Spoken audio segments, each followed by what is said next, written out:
Freaking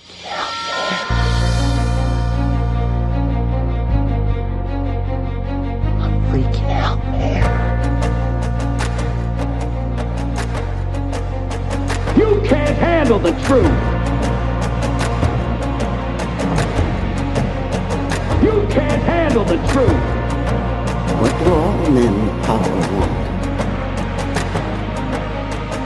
More power.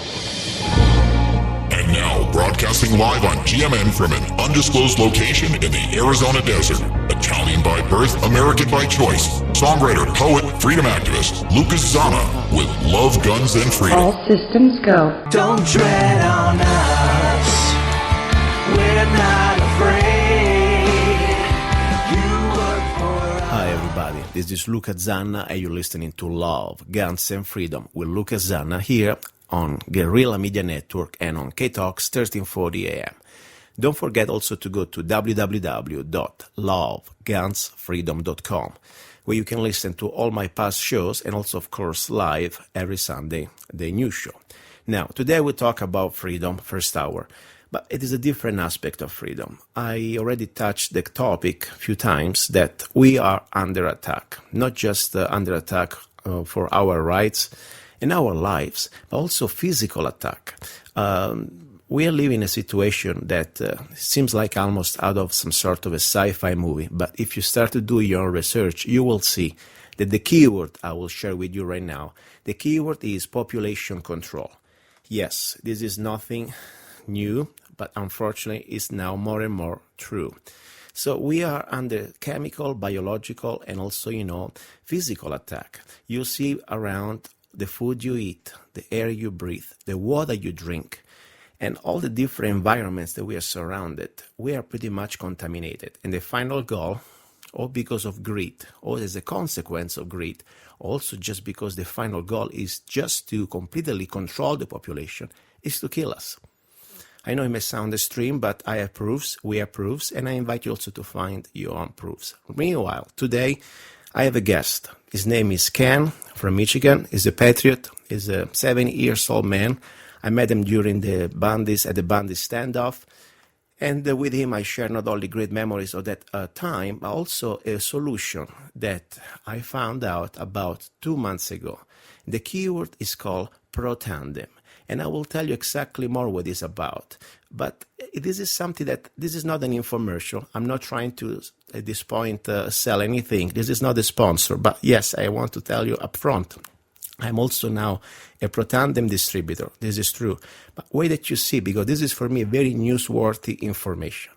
On my skin and also on my friends as the witnesses and also as an experiment, almost I want to say, as testimonials, after 2 months, I have come out with the evidence that this pill, that is nothing magic, this is about just science. It is the only clinically proven anti-aging activator that reduces the oxidative stress by 45% at least in less than 2 weeks. But I will tell you more about this in details very soon.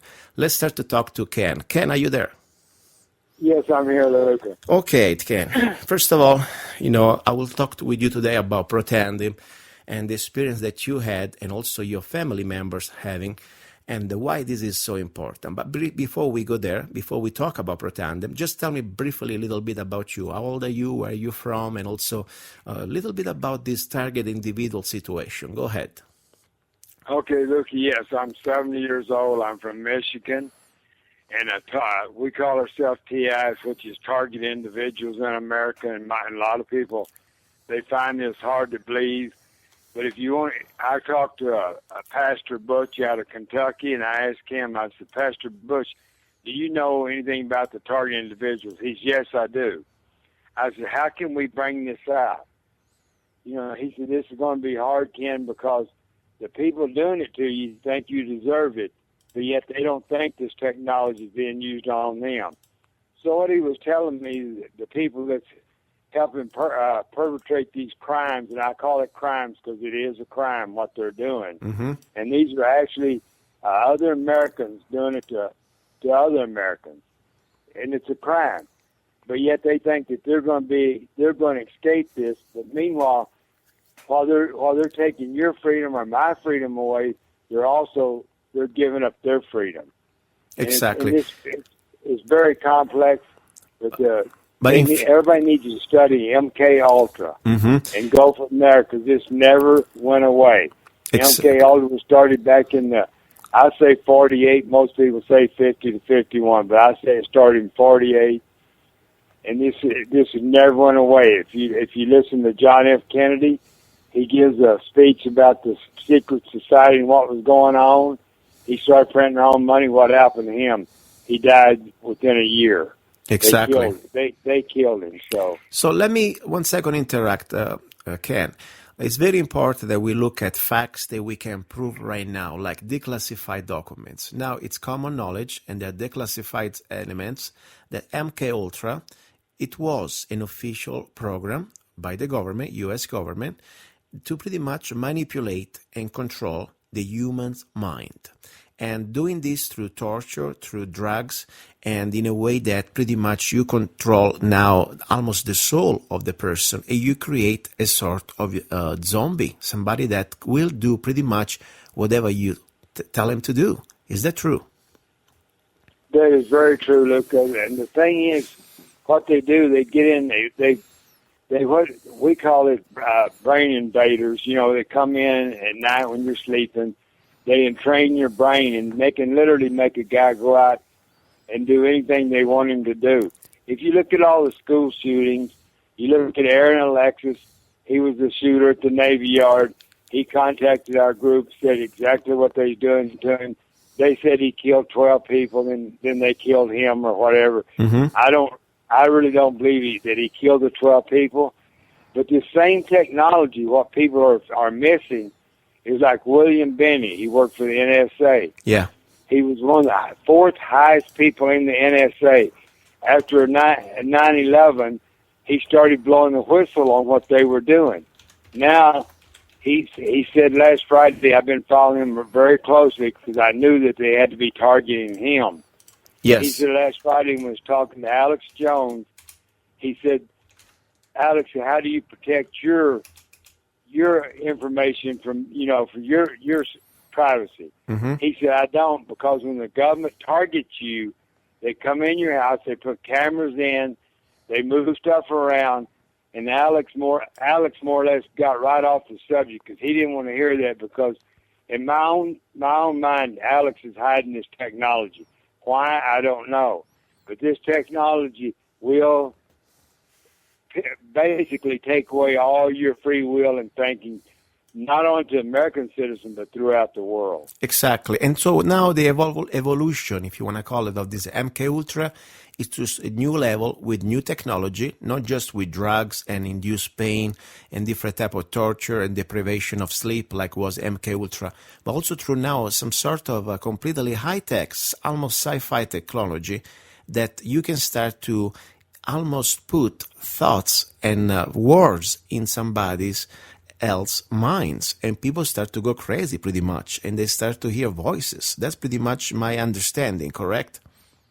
That is correct, Luke, and they call it V2K, and that's voice to skull. That's where they can talk to you right in your head 24/7. They do this through a computer, and this was developed by the Army. You can go look it up. They call it Voice of God, because they're playing God with this technology. They talk to people. They can actually read your thoughts, and people are going to find this hard to believe. They can read your thoughts. They can implant thoughts into your mind, and while you're sleeping, they can also implant dreams into you. So people find this hard to believe, but they need to start doing some research, because this ain't far down the road when they plan on taking control of the whole world with this technology. And that's exactly my point, because now I understand that there is a limited amount of people, like, for example, yourself. I know you are a TI, target individual. And then it seems like almost this is a test. They choose a limited amount of people to try to test the reaction, study it, and in my opinion, what they want to do, as according also to your opinion and facts, they want to pretty much create a mass control, like a global prison, where we're going to live in a prison without jail, because they pretty much can control our minds. That's the point. But also I realized that this also creates different type of physical problems to individuals that they have this type of targeted experience, because it is not only drive you crazy, you think you're crazy, but also I'm sure that the depression and also physical ailments and, start to get debilitated. I mean, I'm not a doctor, let me tell you this, but I understand that it is really much another opportunity for them to make us sick. That's what the way I look at this, correct? That is correct. And if you look at it, in 1964, the CIA, trying to kill Castro, they said we can give him cancer, a fast-growing cancer, and nobody will ever know the difference. If they could do that in 64, and that came out that they was going to do that to Castro, what do you think they're doing now? There's a lot of elements that people think that, oh, I need a knee replacement, I need a hip replacement, I need this. And it's being done by technology, and people don't even recognize it. How come our cancer's up like 8,000%? How come that, of course, I blame a lot of the autism on the vaccines. Exactly. But it's the same people that's using the technology that's forcing the vaccines on the babies, and the boys are more apt to get autism than the girls. I mean, I'm not a doctor, so I don't understand all this. But I know it used to be 1 in 25,000. Now it's 1 in 58. And even the American people find this hard to believe, Luca. I understand, but the facts are facts. Now we are getting more and more sick, and there are diseases that's supposed to get better instead of getting worse. Now, regardless that these diseases are created because by intention or just because as a byproduct of greed, okay? We are under attack, and I would like now to start to move from the TI to solutions, because we need to defend our body. I believe that we are pretty much the resistance against tyranny. It's a global tyranny. It's not just more a tyranny happening here in America. It's called New World Order, global government. And as I said before, they are trying to create a sick population, because when we are sick, we're going to be dependent, and when we are dependent, we're going to be pretty much a slave. And we have no more the energy and the strength to fight back. Now, I found out 2 months ago, through a friend, a product that I share also with you and your family, and it's called Protandem. And I would like to, first of all, remind one thing to the listeners. This is not a medical product. This is not a drug. It is not the intent to cure anything. I am not a doctor. I'm not here to give you any type of medical advices, okay? I'm just sharing my opinion and sharing my personal experience. But I tell you something, Ken. You are my witness because you have a family member that pretty much had the opportunity to try this product. Now, let me just introduce briefly what is this product about, and then I will ask you exactly your experience. Protandem, it is the only anti-aging activator. It's like a food supplement because it's not under the FDA, thankfully, but it's the only one scientifically proven with analysis and test. And this product, Protandem, reduces the oxidative stress by an average of 40-45% in less than 2 weeks. Now, what does it mean, oxidative stress? We have free radicals, and we are pretty much, since the day we were born, our destiny is to get older for the people that are going to make it. So we get older day after day. For sure, after when you pass the age of 30, your process starts to become more and more accentuated, and your DNA and your cells do not reproduce, do not almost heal themselves the way supposed to, or regenerate in the original shape. So we start to have, because also the oxidative stress, several type of diseases, if you want to call. Aging is not a disease, but creates diseases. This is a product that was found was created in the lab by Dr. McCord, and the company is a publicly traded at NASDAQ, LifeVantage, and about 2 months ago, a friend of mine introduced me to this product. Now, I'm not trying to do here an infomercial. This is mostly news, because I believe this is the most important news we can now share.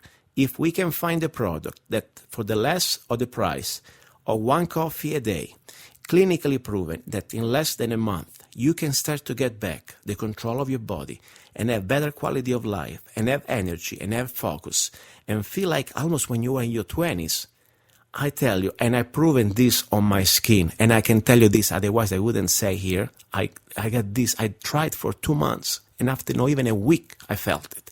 That's why I believe this is so important.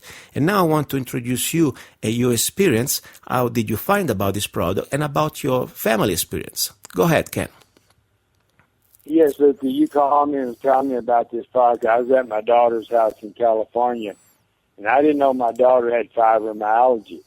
So when you were talking, and when we hung up, you said you was going to send me a bottle, or I ordered a bottle or something, because I'm very skeptical about this kind of stuff. So my daughter said, Dad, I got that. And I've had it for 5 years. Well, I didn't know anything about it. I said, okay, as soon as we get the bottles in, I want you to start trying it. Within 10 days, she told me, Dad, I can't believe it.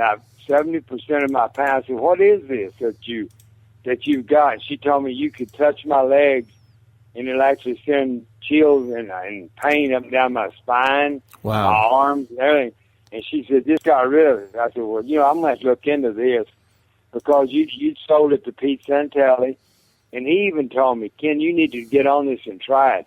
He said, my energy levels went up by 50%.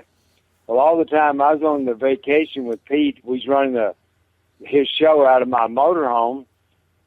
My one knee got so bad that I actually had a cane in the motorhome, and I was just getting ready to start using it. Wow. Then I got on this now. I've been on it over 30 days now, and I actually forget that my knee is bad. I get up in the morning, I start walking, and I remember it. Then it feels like I need to limp. That's how bad my knee was. But my knee is 150% better right now, Luca. Oh my gosh! And so I signed up to be a distributor. I said, it really isn't the money that I'm looking for. It's what can we do for people. And it's not that I don't need money. Everybody needs money to get by. I'm Social Security. I own my own business for 20 years, so it's not like I'm on welfare. That I have to have money. My thing is trying to help people that's sick. I understand. What we got coming to us from this so-called government, which is not our government government's been hijacked. You better be in good health if you're going to survive it. And exactly. This is going to come to America. Listen, I have here right now with me your daughter testimonial, a video that you took. And I would like to let her talk for a second, if you don't mind. Are you okay with that? Sure. One sure, second, go ahead. Because this is important. That's why I said this is probably, for me, one of the most important things we are sharing, because, if we're going to be sick, and we don't have the strength and the energy and also the mindset, because when you're sick, your brain, you get tired, you get off focus. We need to be completely able to function 100%, to understand what's going on and to fight it back. And that's, I'm telling you, this is regardless now the product, you can find it wherever you want. But of course, I have Ken here with me, that by the way, became a distributor. And Ken, I would like to also, for the people that are listeners, sharing your website. Please say your website. It's protandemken.com. That's PROTANDIM, Ken, KEN.com. Perfect. So if you go to this website, protandemken.com, first of all, you can listen to the Ken experience, how you found out about this product. But more important, you will watch and listen to the different testimonials and the science behind Protandem. This product has 7 U.S. patents, okay? And let me tell you something. It is not just a bunch of herbs put together. There is a formulation, and there is a clinically proven science. And there are hundreds and hundreds of studies from different independent universities. And if you go to pubmed.gov, the official library for the United States medicine, and you put the keyword Protandem and oxidative stress, you will see how many researches and validation. And the beautiful thing, this product, all you have to try is for a month. Now, let's listen 1 second from the voice of Rhoda Rhodes, the daughter of Ken. Everyone, my name is Rhoda Rhodes, and I'm here just to talk to you about the Protandem. I was introduced to Protandem approximately August 17th by my father, Ken Rhodes. He didn't know that I was suffering from fibromyalgia, and I have been suffering from it for about 5 years now. When he got the package in the mail, I asked him about it, what it was for. He said, "Oh, it's something new," and it had good reviews. So he started talking about it helping people with fibromyalgia. And I told him, "Dad, that's what I have. And I've suffered from it for about 5 years now." Fibromyalgia is one of the worst things that you can have. It depletes your energy. It really affects your mental state, the depression, all of that. Doctors put me on Lyrica. I was on Cymbalta as well, and also painkillers. Well, over the last few years, I really started getting tired of the painkillers and all the drugs because they didn't seem to be helping. So I decided to stop taking it.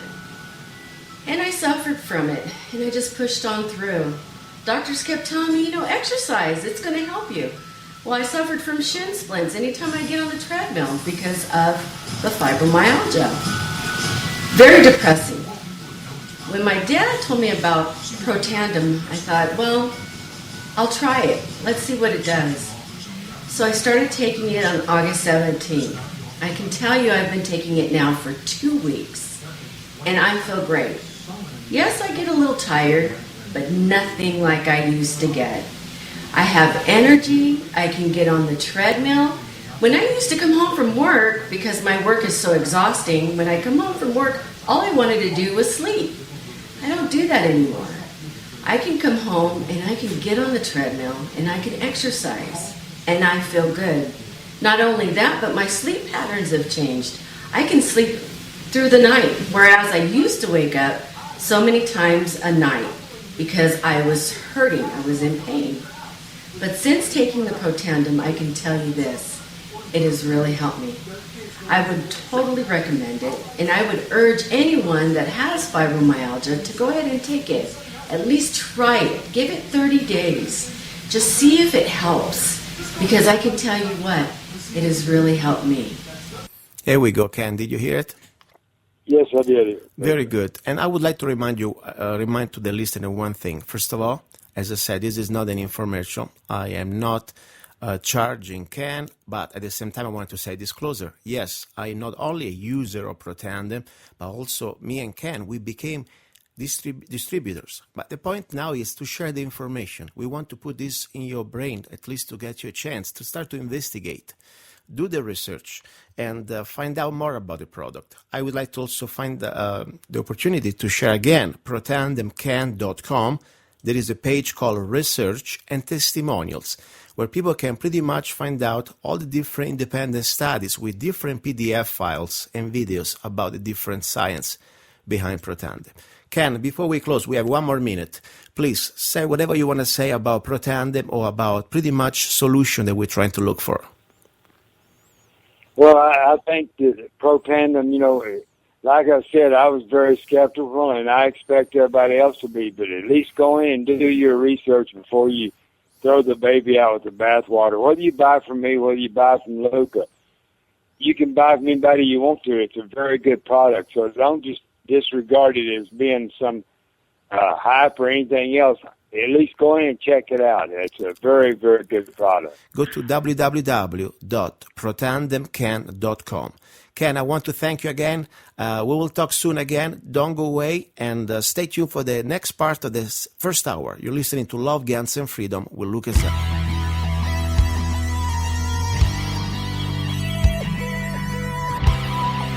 You're listening to Love, Guns, and Freedom.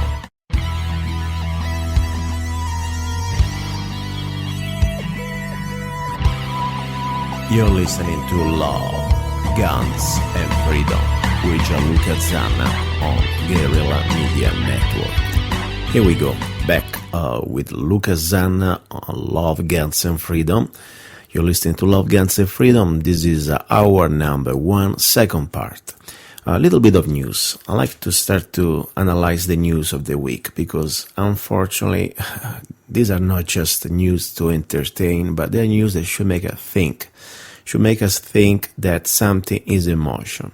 few weeks ago, almost a month ago, I did a show about the Ebola. And even when the government was saying, don't worry, everything's okay, there's nothing really to worry about it. And unfortunately, I don't want to sound alarmistic, but we have to be concerned. Because Ebola is not just some flu or some cold that you're going to get sick in bed and then you come back. Unfortunately, the mortality is over 90%. And the consequences of Ebola is not just death, but also complete panic. Even if there was just one case in the US, imagine the panic, the economic crash. You think if you hear there is a case somewhere in the US, you and your family, would you go to watch a movie to a theater? Or would you go to Starbucks? Or would you like to, go shopping around? I mean, there would be a mass panic and the economy would be completely destroyed, more than what it is already. And of course, enough would be to create martial law. So it is something important. Why now we need to talk about this? A few weeks ago, everybody was saying, at least the mainstream media, they control government media, most of the networks, that pretty much the Ebola, it is not transmittable by airborne. And I'm sorry, I really am, because the point is, it is. And we have the proofs, and we will show you the proofs. And also, there was a case that was exactly in the laboratory in 1989 in Virginia, in the US, where there were monkeys, more than 400 monkeys. They were infected and they were in different research rooms. And then they realized that this Ebola was spreading through the air ducts. So there was a real case of airborne Ebola. Now, what is really disturbing is that we have a few days ago a huge purchase from the federal government. The State Department orders over 160,000 Ebola hazmat suits. I mean, it's a big number, 160,000, okay, hazmat suit for Ebola. I think this is something that we should really analyze a little bit. The government, normally it's true that this wastes a lot of money, it's our dollar after all, but there is always a reason, or at least they think there may be a reason. This is official news, that is official document. It was posted by the Market Watch, and is the manufacturer of industrial protective clothing for first responders. So this is pretty much now what we have. The government now is concerned about Ebola.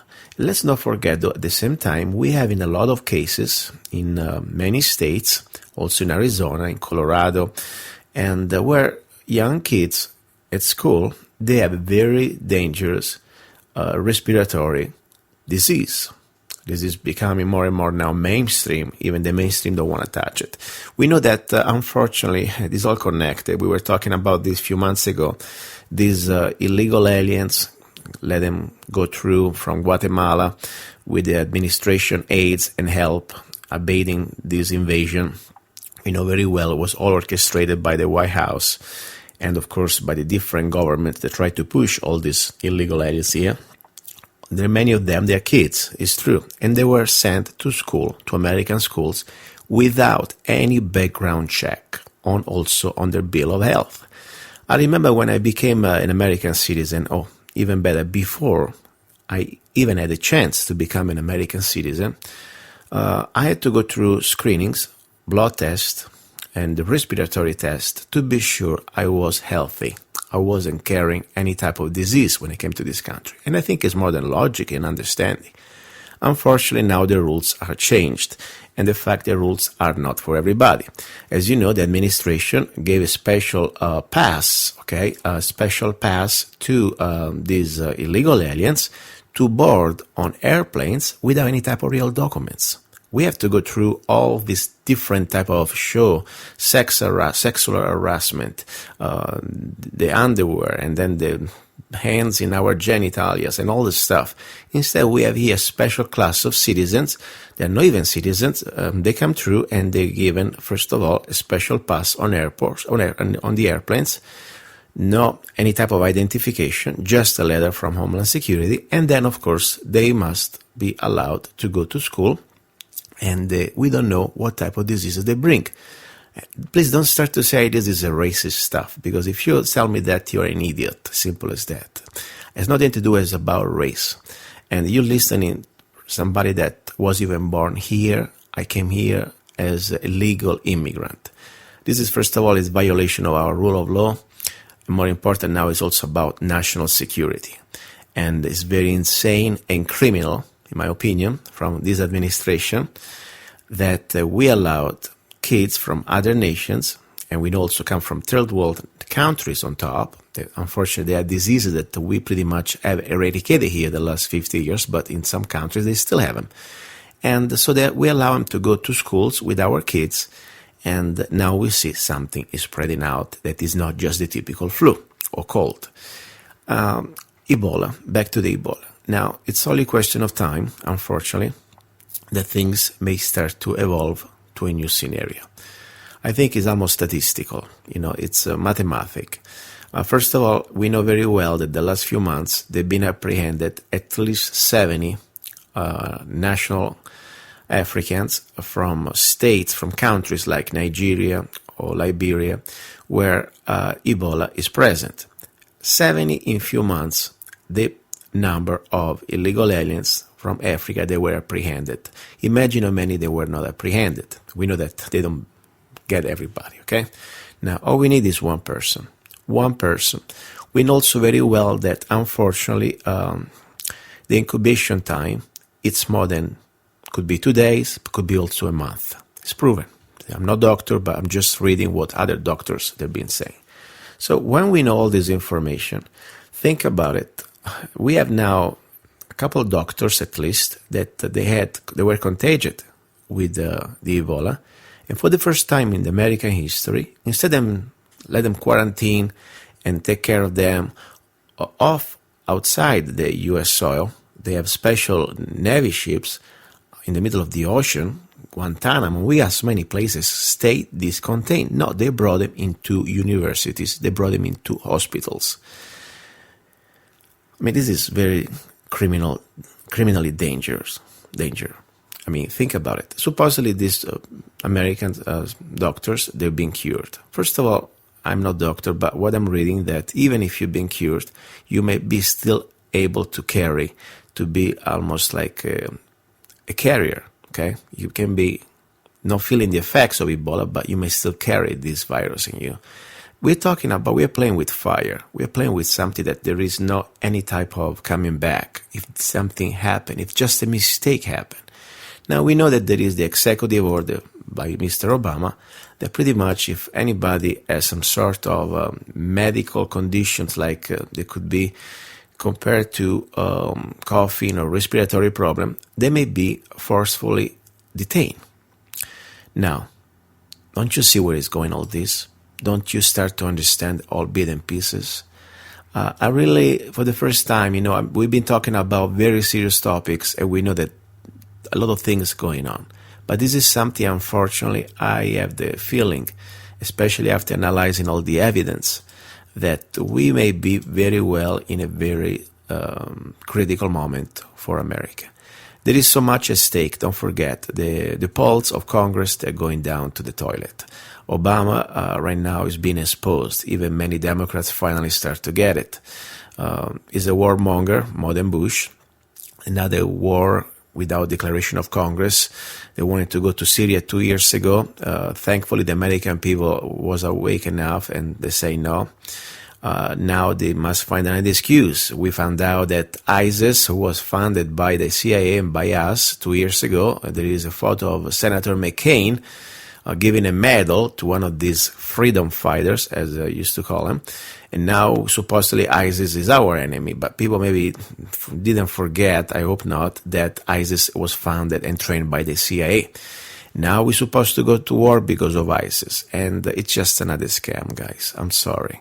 Yes, there are evil people out there, but unfortunately they have been used and created like the boogeyman to try to pretty much justify new conflicts. They are not even wars. Let's not forget the last war we had constitutional war declared by Congress was World War II. After that, there were just pretty much global police force action, starting with Korea, Vietnam, and all the other stories. So it's very sad because unfortunately there is more rumors of wars, and now Russia, of course, Ukraine, you know very well. This is looks like almost a World War III scenario. So in my opinion, analyzing all the facts, this situation with Ebola, it is being at least used. Maybe, of course, real. I believe Ebola is real. We know in Africa, but also we know that crisis can be fueled, can be amplified, can be controlled and manipulated. And that's really my opinion in this one. So I would like to share with you a little audio from this very interesting Ebola case in the 80s in America, because people must understand, first of all, unfortunately, our government is being playing around with this virus on U.S. soil, not even 30 years ago. So it is nothing new. So let's listen to this audio, and you're listening to Love, Guns, and Freedom. Don't go away. In 1989, Ebola made its way to the U.S. Residents of this Washington, D.C. suburb had no idea that one of the world's deadliest viruses had emerged in their midst.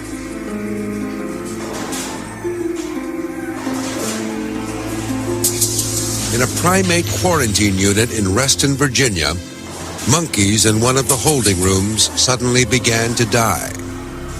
Secretly, a military team entered the quarantine unit and killed all 60 monkeys in the infected room.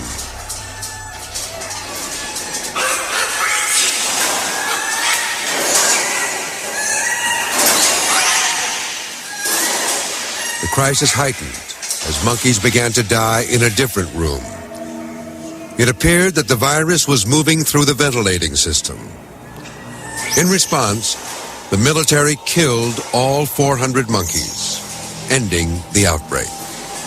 This new strain of Ebola had shown the potential to spread through the air. Had it been lethal in humans, it could have been catastrophic. Here we go. You heard it. This is mainstream news. These are mainstream facts. They're okay. Maybe I know the majority of Americans, they're not aware, but facts are still facts. Now, more disturbing news. Mr. Obama, of course, is leaving the borders, southern border wide open, allowing illegal aliens from who knows which countries without any type of medical background. But meanwhile, we are sending 3,000 troops to Liberia because why? Maybe there is more than we know. Listen to this little speech of this clown, because this is really disturbing. Please. Here's the hard truth. In West Africa, Ebola is now an epidemic of the likes that we have not seen before. It's spiraling out of control. It is getting worse. It's spreading faster and exponentially. So today I'm announcing a major increase in our response. At the request of the Liberian government, we're going to establish a military command center in Liberia to support civilian efforts across the region. And our forces are going to bring their expertise in command and control, in logistics, in engineering. And our Department of Defense is better at that. Our armed services is better at that than any organization on earth. Here we go. You heard it.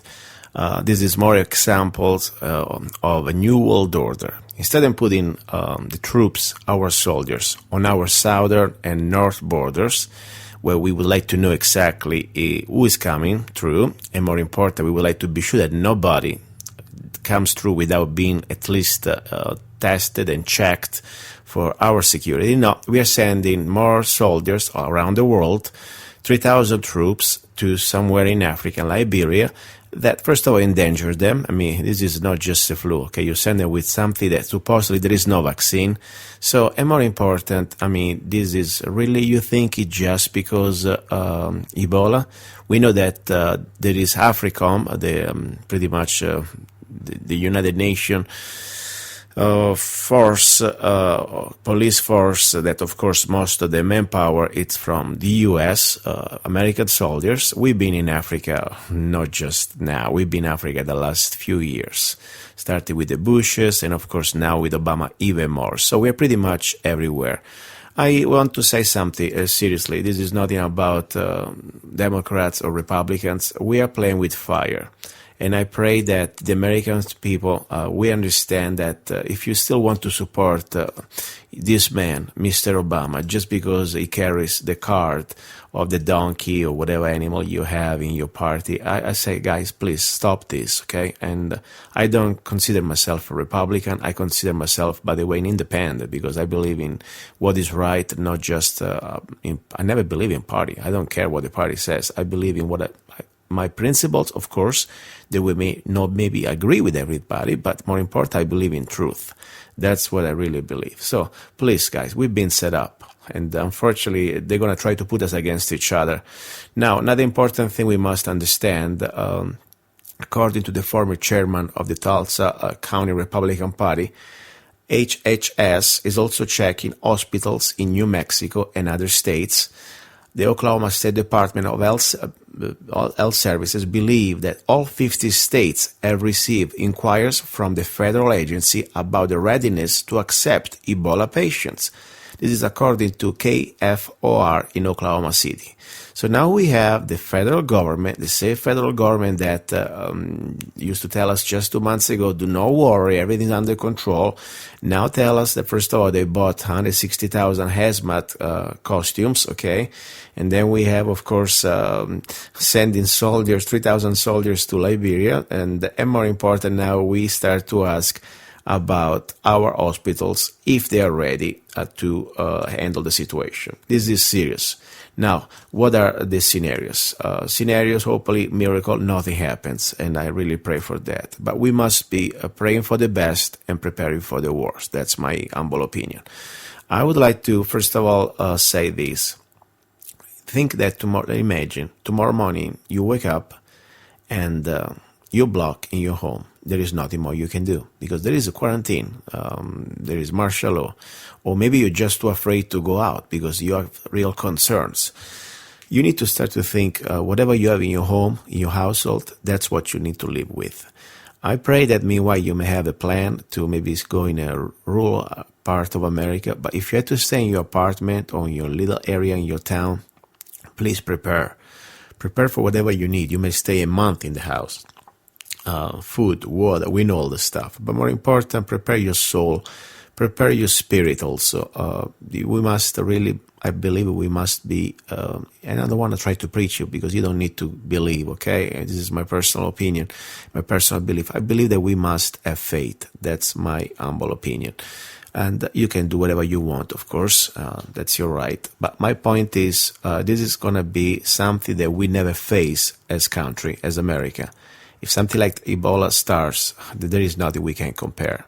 And I tell you, the food, the ammo, the guns, all the stuff, yeah, of course, it may help. But if you don't have a spiritual strength, let's put it in this way, even if you don't believe in God, but spiritually, you better start to find some strength inside you because there's going to be a lot of things to digest for our system. So this is very important. I believe things are cooking, and unfortunately the southern border is still open. We see very well exactly what they're not doing. I mean, nothing really changing. And we have now a situation that any moment, also with Russia, we're going to a point that this crisis with Russia is being pretty much also orchestrated. I mean, what business do we have, first of all, to go in Ukraine?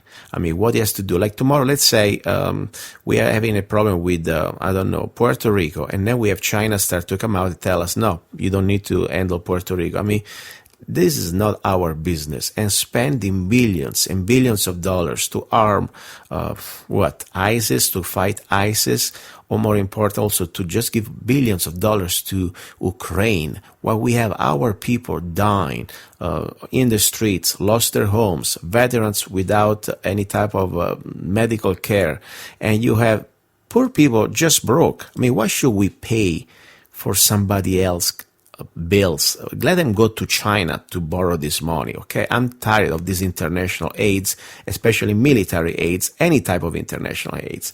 And you know what is sad? I am not just as shocked about what Obama is doing, because I'm very aware he's just following the plan, the same New World Order plan that many other presidents before him, starting from Bush father. But the problem is, I really feel sad when my fellow Americans don't see it. Some Americans that they voted for this guy, they are maybe too full of themselves, too prideful to admit that they were being conned. And that's what really scares me, because, mistakes can be done. But after 6 years of facts that this man is doing, more worse than anybody else. I mean, look at now. We're going now to Syria. We're going to Ukraine. We have almost World War III now with Russia. I mean, come on, guys, please. I mean, drones, it's been admitted, they've been killing more civilians than the bombs during Vietnam. This is official records from the Pentagon. And this is supposed to be the Nobel Prize. So this is a little bit of news. Unfortunately, they are not good news, but I say something. Let's at least have the warning. Let's at least try to have a plan. Let's try to get together, be nicer. And more important, another thing I would like to say, Carpe diem. Carpe diem was an expression written by Horatius, was an ancient Latin poet. Carpe diem means enjoy your moment, enjoy your day, because tomorrow you never know what's going to reserve for you. The point is, sometimes we always look for happiness tomorrow. Say, one day I'll be happy. One day I will retire. One day I will have my special home. One day I will take the special vacation. I have a different philosophy. Of course, I'm human. Sometimes I have my up and down. But I say, be happy now. Be happy now with what you have. Enjoy what you have. Even just your little sandwich or your glass of wine, or, I don't know, staying with the people you love. Just the fact that you're healthy, that you can walk on your legs, that you have a job today, that you're just alive and you don't have to run for your life. You're not maybe sick with one of these diseases. I mean, be happy now. Enjoy your moment, because I tell you, we are living in very, very interesting times. Like the ancient Chinese said, you never know tomorrow what is going to bring. Don't go away. Ready for hour number 2. We will talk about guns. This is luca-zanna, Love, Guns, and Freedom. He's a songwriter, a poet, a rifleman. I'm not afraid. And a constitutional activist. I'm not afraid. Italian by birth. I'm not afraid. American by choice. Gianluca Zanna. I'm not afraid. And his new CD, Love, Guns, and Freedom. 16 powerful songs on one CD from the heart of a patriot.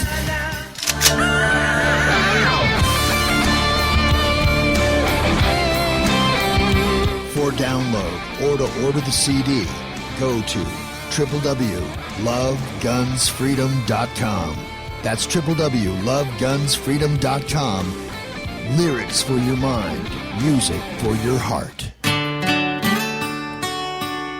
Gianluca Zanna's new CD, Love, Guns, and Freedom.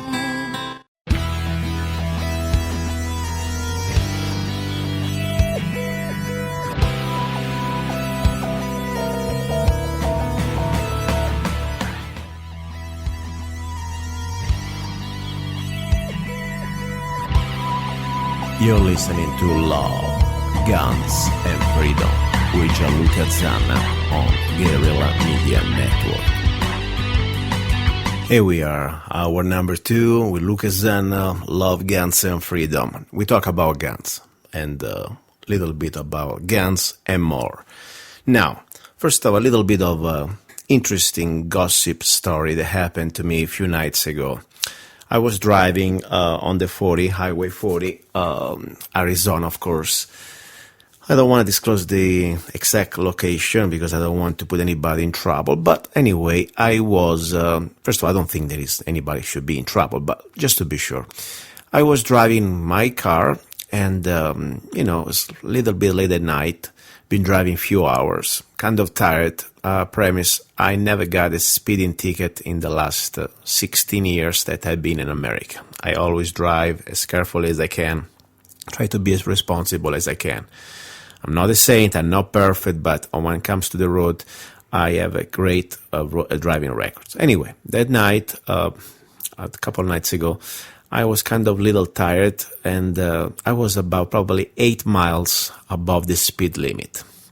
But I was on a straight part of the highway, so I felt pretty safe. But honestly, I didn't do that intention. I was just tired. And guess what? I got pulled. I say, oh no, this is exactly, I don't want this. I don't want to get a speeding ticket, because normally if they pull you means that you've done something wrong according to their books. And yes, 8 miles an hour is not exactly going over 15 or 20 miles above the speed limit, but still 8 miles, enough to give you a ticket. So anyway, I was kind of a little bit sad, but anyway, I pull over. The officer, DPS deputy came by, was very polite. Honestly, sometimes you can feel the attitude, even the way they walk towards you. I felt was a person very professional, in my opinion. And I met several, and the best experience I had in Arizona, honestly, so far was with DPS. I never really got pulled by them beside this situation another time, but for different reasons. Anyway, this deputy pulled me over respectfully, asked me, first of all, if I knew that I was going a little too fast, and I said, probably yes, and I really apologize. I said, because, by the way, I have a very good driving record, and I don't want to get a ticket. I said, please, officer, don't give me a ticket, because I never had a ticket since I came to America. Anyway, the deputy asked me, by the way, do you have any gun on you? And I say, yes, I have 2 small weapons, 2 handguns, and 1 long weapon. I always carry my AK-47 as a set for my trips. I thought, oh my God, now I'm going to shock him a little bit. Of course, you don't want to lie. You can't lie, especially when an officer asks you that. You must tell him if you have a gun. You don't have to volunteer. I mean, I'm not giving you legal advices, but for what I know, you don't have to volunteer. But if the police officer or if a deputy asks you, you must answer if you have it or not. Of course, you can always be mute and play your fifth, okay? Still, that's the Fifth Amendment. Anyway, so I say, yes, I have, officer, I have 2 handguns and I have a rifle with me. He didn't flinch. He was pretty much normal. Like I told him, I have a couple apples also and a bottle of water with me for the trip. So cool. I said, great. Maybe it's a great start. At least the guy is not afraid of guns. Then he asked me, do you have a CCW with you? I mean, are you a CCW carrier? And I said, yes, I do. By the way, for the Arizona state laws, we can carry concealed. The last few years, we have a constitutional carry law we pass that you don't have to be a CCW to carry concealed. And that's great. But I still have my CCW for practical reasons, especially when I go to other states. So I say, yes, I have my CCW. And I show it to him. And the officer said, by the way, I could take temporary possession of your weapons. This is something normal. It's by their pretty much for safety of the officer during the interaction. But he told me I don't have to. I'm fine. And you can keep your weapons with you. So wow, I was pretty shocked there too, because normally I know that their routine, especially when they're by themselves at night, they would ask you to probably give them the weapons so they can interact with you, check the documents and everything else. So he didn't care. He said, fine. Probably, of course, my CCW shows that I have no felonies, that I am a law-abiding citizen, I have no records. So that probably give him some sort of a little bit psychological and practical at ease. Then, of course, he checks my registration and insurance, and he comes back to me for a couple of minutes. He says, Mr. Zanna, everything is fine. You can go. I'll give you a verbal warning. And I was very happy about it because, I wasn't going too fast. I was just 8 miles and was very innocent and there was no even many other cars. It was pretty much myself. So I was happy about that. The guy wasn't looking just for a ticket. And he said, by the way, why don't you wear your seatbelt? And I said, oh no, now there was something I was missing. By the way, I normally wear my seatbelt, but I wear the seatbelt when I feel like it, okay? And the principle is very simple. I am not endangering anybody else, okay? I am, first of all, responsible for myself. I have health insurance. I pay every month. Even with this Obamacare, I went tripled, but I'm still paying for it. And so, not that society has to pay for my broken bones, okay? Number one. Number two, is not really endanger anybody else. And I don't want to hear the story, oh, you're flying through the windows. You know what? Before I try to fly through a windows, I hit another car. Probably you're going to be hit by a thunder, a lightning before, okay? Or maybe by an asteroid. Anyway, so I don't endanger anybody else. It is my body. And if it is my body, bottom line, why the government should force me to do something against my will? Of course, I think that safety belt can be helpful, okay? But in that moment, I didn't feel like it. So I said to the officer, very politely, I said, officer, it is against my religion. My angel tells me when I can or cannot wear my belt, seat belt.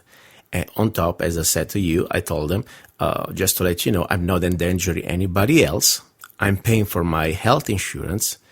And at that point, the government does not own my body. And that's the bottom line. For me, this is very important. You know what? I push a little bit because I could have just say, oh, I'm sorry, I forgot. No, I really wanted to make a point because the officer was very professional and I think he was very human.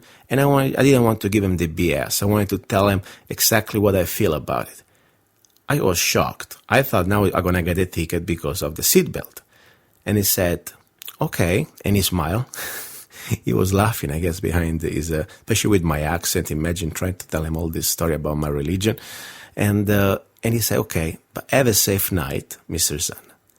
And I said, oh my God, this must be a candid camera. Probably somebody's taking a video.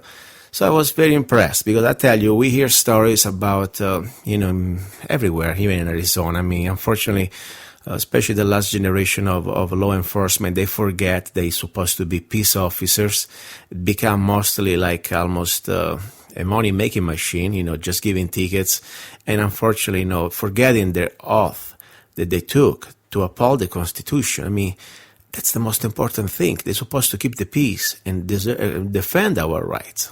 And instead, you see now many, new cases that of violence, of excessive force and killing civilians and I mean, it's so much. I believe there is still good people out there. I really do. And this is a man, but there was a young guy. He was even like from another generation. I think was probably even a little younger than me, under 40. So anyway, I was very impressed. Gave me hope. And of course, I really feel blessed to live in the state of Arizona because I'm telling you, imagine you doing this in New York. You're driving with an AK-47 on the side of your seat, the passenger seat. Then you have one handgun on you and probably a couple hundred rounds of ammunition. They always carry that. And plus a back gun, in my backpack. Imagine if an officer stops you and you say, do you have any weapons? So yes, I have an AK-47 and 200 rounds and probably an couple extra handguns. You would be shot on the spot before even you can talk anything. In Arizona, I mean, that's the way it should be. We are law-abiding citizens. We have rights. And of course, we are law-abiding and we understand the rules. At the same time, there is nothing to freak out because somebody, he's a criminal, he's not even going to answer to you, I have a gun. He's going to just shoot you, okay? So that's the lesson. And this is a little bit about the Second Amendment. That's why I always say, please, if you believe in the Second Amendment, don't wait another life. Come to Arizona. This is for me like living in an almost, this is not perfect. Don't get me wrong. There are many things I would like to improve in this state, many laws. But when it comes down to the Second Amendment, this is the place that I don't think anywhere else in the world. And don't start to tell me about Israel or Switzerland, because you still, first of all, must ask permits to the government. For example, Israel, yeah, you can have government guns, but as a civilian, the point is it's not a right, it's a privilege, okay? They arm you because you work for the government at the end of the day. This private ownership is not that easy. Like in Switzerland, private ownership, you must go through a permit, okay? And they give you the rifle as a militia, as a citizen soldier, that's fine, but that's a state-owned rifle, okay? So that's my point. And don't get me wrong, Switzerland, all over Europe, is one of the best places, okay? But Arizona, in my opinion, and tonight I was really, really happy. I mean, last night when I went through this situation with this peace officer. Now, little bit about news, but before I would like to play a little song because it's important that we enjoy a little bit some music. And of course, we are talking about my music. And I would like to remind you that you support this show also downloading my songs. For just 99 cents, you can download any of my songs. You can go to my website, Zanna, ZANNA.us, or you also can go to Amazon.com, iTunes, everywhere in the world you can find my songs. And tonight we'll play, of course, a song that is in tune with the Second Amendment and guns. Meanwhile, let me give you some sound, warm-up sound. By the way, this is my AK-74 that I just shot a few hours ago. Really, really nice rifle, and we'll tell you a little bit about this too when we come back. So don't go away. You're listening to Love, Guns, and Freedom with luca-zanna. Ciao.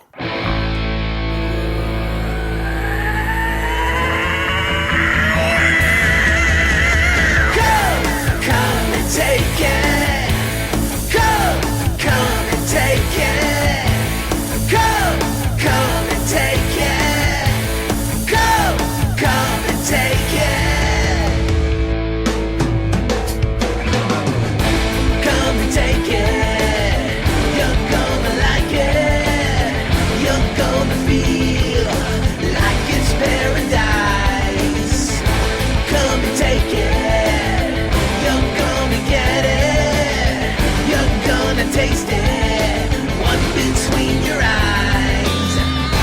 Go take it, go take it, go take it, go take it. No more false illusions, enough of your phony hope. You've stolen our son's future, your empty words are like dope. If you want our guns, souls. If you want our lives, here we stand in line. Come and take it, you're gonna like it. You're gonna feel like it's paradise. Come and take it, you're gonna get it. You're gonna taste it, one between your eyes. Come and take it, go take it, go take it, go take it. No more tears, no more fears. Let's have our lives clear. Now time to fight, and freedom may never die. Come and take it, you're gonna like it. You're gonna feel like it's paradise. Come and take it, you're gonna get it. You're gonna taste it, one between your eyes. Come and take it, come and take it, come and take it, come and take it, come and take it, come and take it, come and take it. Come on and take it.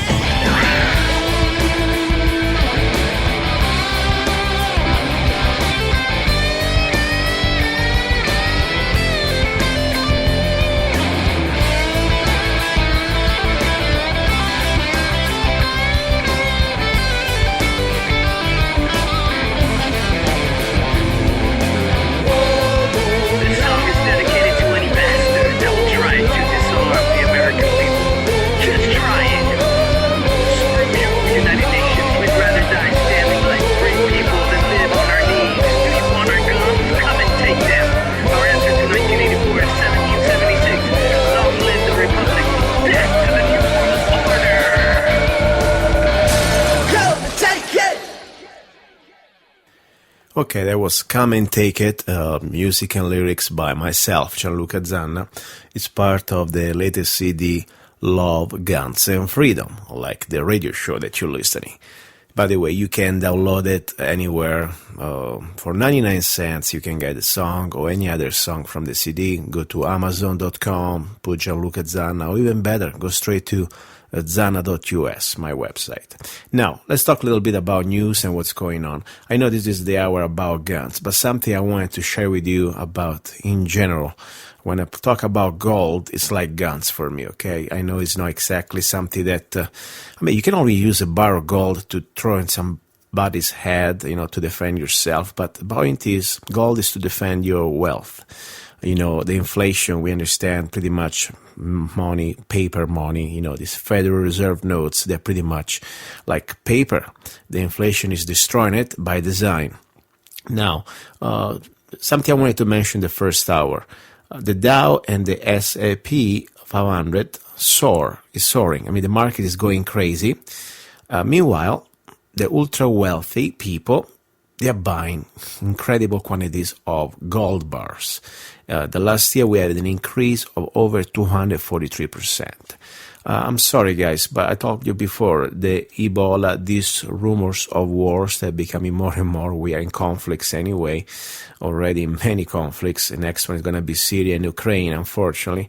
And there is something going on. Unfortunately, they don't tell us what are the final plans, but we know that something's happening. And remember that the punchers suck. The puncher... sucker punch. Sorry, my English sometimes get kind of... Anyway, sucker punch market. Same thing happened, the same charts we had during the Depression, during the big crash. The market was flying, and then people started to fly out of the windows.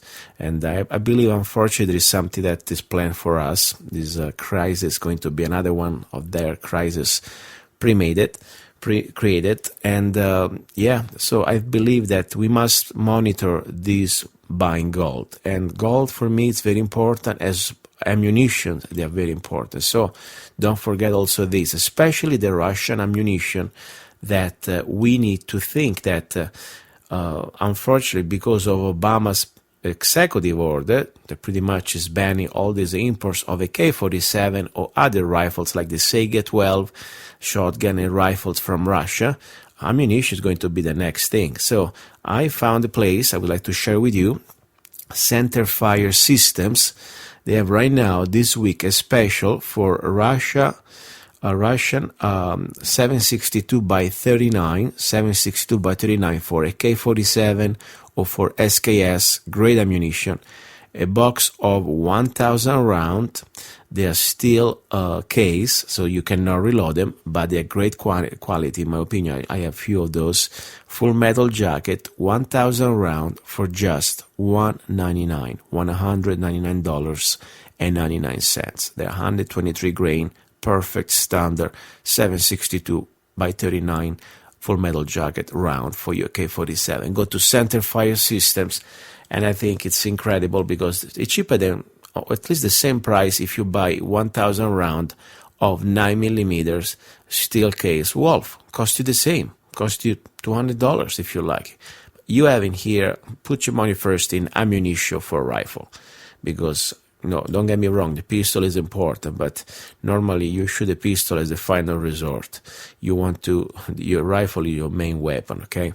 And you have ballistic and performance as the rifle that the 9mm doesn't have, okay? So if you have to prioritize your money, please start with rifle ammunition, because you don't need many handguns ammunition. Rifles is different. To defend freedom, you need rifles, more important than handguns. So that's what I wanted to start to share with you. So, back to the news. We have something going on here, by the way. We see that the situation is going on the internet, on Facebook. By the way, I'm on Facebook. I never really told you very much, but you can please go to my Facebook page, send me friendship if you want, also send me a comment about the show. The Facebook page is facebook.com/Zanna Gianluca, like my last name, Zanna Gianluca, okay? So I'd be happy to see you there.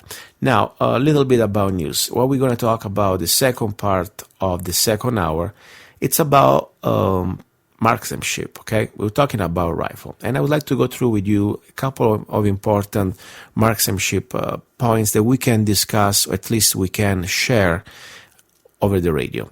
Of course, the radio has some limitations. I cannot really show you how to do things, not because I want to teach you or want to be sounding like an instructor. I'm here just to share what I know. I believe that I know more than the average person when it comes down to a rifle, especially shooting it. and I would like to share what I know. That's pretty much the idea. So we will talk about one of the most important secrets almost that really makes the difference between becoming a rifleman or not. And something that I would like really to invite you to try when you shoot your rifle. It's called the natural point of aim. So we can talk about that, and also a couple extra things, for example, how to shoot a rifle. There are three basic positions. One is standing, then we have sitting, and then there is prone. We don't use benches. Riflemen do not use benches. We use our body as a support. I mean, you ever seen war movies where the soldiers go in the middle of the battlefield and they have a bench on them? I mean, come on, guys. So we're shooting rifle, at least I shoot rifles, not for sport purposes, but for very practical purposes. And the first purpose is to defend life and freedom. That's the bottom line. So I will share with you the three different basic positions, how to shoot a rifle, and some other very important point on how to become a rifleman, okay? So you're listening to Love, Guns, and Freedom with luca-zanna. I also remind you that we have, after, of course, this segment, the final hour, we have a new segment, even if, of course, it's still about love and recipe, but I'm launching a new radio show. We're going to be mostly for now on the internet. It's called Spaghetti Western Cooking Show. So there's hour number 3 that normally we talk about recipes. Today I will share with you something little fun, and it's my new intro of my Spaghetti Western Cooking Show. So I will share with you incredible recipe, but let's stick with guns. You're listening to Love, Guns, and Freedom with luca-zanna, ready to share the tricks and the secrets on how to become a rifleman. Have you ever met someone on an online dating site and thought, wow, this guy is perfect for me, or she is simply amazing, only to find out they were hiding a deep, dark secret? They plan to vote for Hillary. FreedomLovers.us was created for singles who want to exchange ideas and a love for freedom. People who are looking for solutions to create and defend freedom in the real world, and at the same time, getting that once-in-a-lifetime chance to find their true soulmate. Whether you are interested in meeting your soulmate, making new friends, networking, or hanging out with that like-minded liberty lover, visit FreedomLovers.us. It's the first free dating site and community. So patriots, don't waste your time with other dating sites. FreedomLovers.us is the place where like-minded singles really live.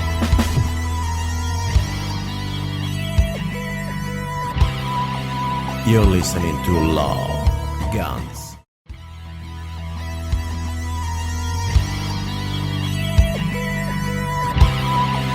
You're listening to Love, Guns, and Freedom with luca-zanna on Guerilla Media Network.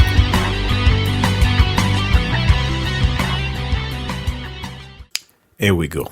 Now, I would like to share with you, the purpose of this show is to improve each other. I'm learning a lot. Thanks to you, thanks to the radio, thanks to the internet, the opportunity for me even just to be here and sometimes even listen to myself, and besides that, I'm trying to learn better English, improve my English. I really think that this radio show really helped me out to at least to be more disciplined, to try to be more focused. But more important, I'm trying to share what I know with you, my audience. We don't need to agree on everything, but, we are here.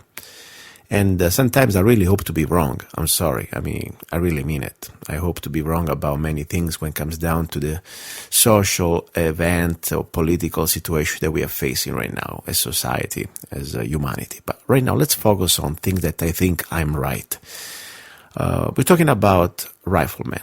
We're talking about why the rifle is so important. I know that we are living pretty much in a Star Wars area, that age where drones from 20,000 feet can pretty much see a little rock and also knock down an apartment building, okay? But the point is, I still believe, regardless the odds, the spirit of humanity must always stand up against tyranny. And I don't believe that the Second Amendment was done to defend yourself against regular thugs. I mean, yeah, it helps, a gun help, but I don't need to defend myself from a thug. I don't need a M14 rifle, okay? I can do this sometimes even with a 2x4. But I believe the purpose of the Second Amendment is to defend America and your personal rights, individual rights, against tyranny, foreign or domestic. Simple as that. It's the last line of defense. And we, as America, we have a great tradition of marksmanship. Our founding fathers, they were marksmen. The militia, the Minutemen, they were great riflemen, okay? And they were really revolutionary. Somehow the Revolutionary War was won because we had great riflemen. They weren't just shooting in the group, they were aiming. And they were able to do things that with their muskets and with their even rifle that they had at the time, technologically so completely to another level. I mean, talking about things they were, think about it. They could be able to shoot at 200 yards like a headshot. Some of them, of course, not every one of them. And the Morgans, for example, the Morgan company, they was very famous because to pass the test, you had to shoot like a 4 inches piece of log or wood at 200 yards. I mean, that without scope, that just done with yes, it wasn't just a musket with a smoothbore, it was a rifle, but still, we're talking about black powder things that come on.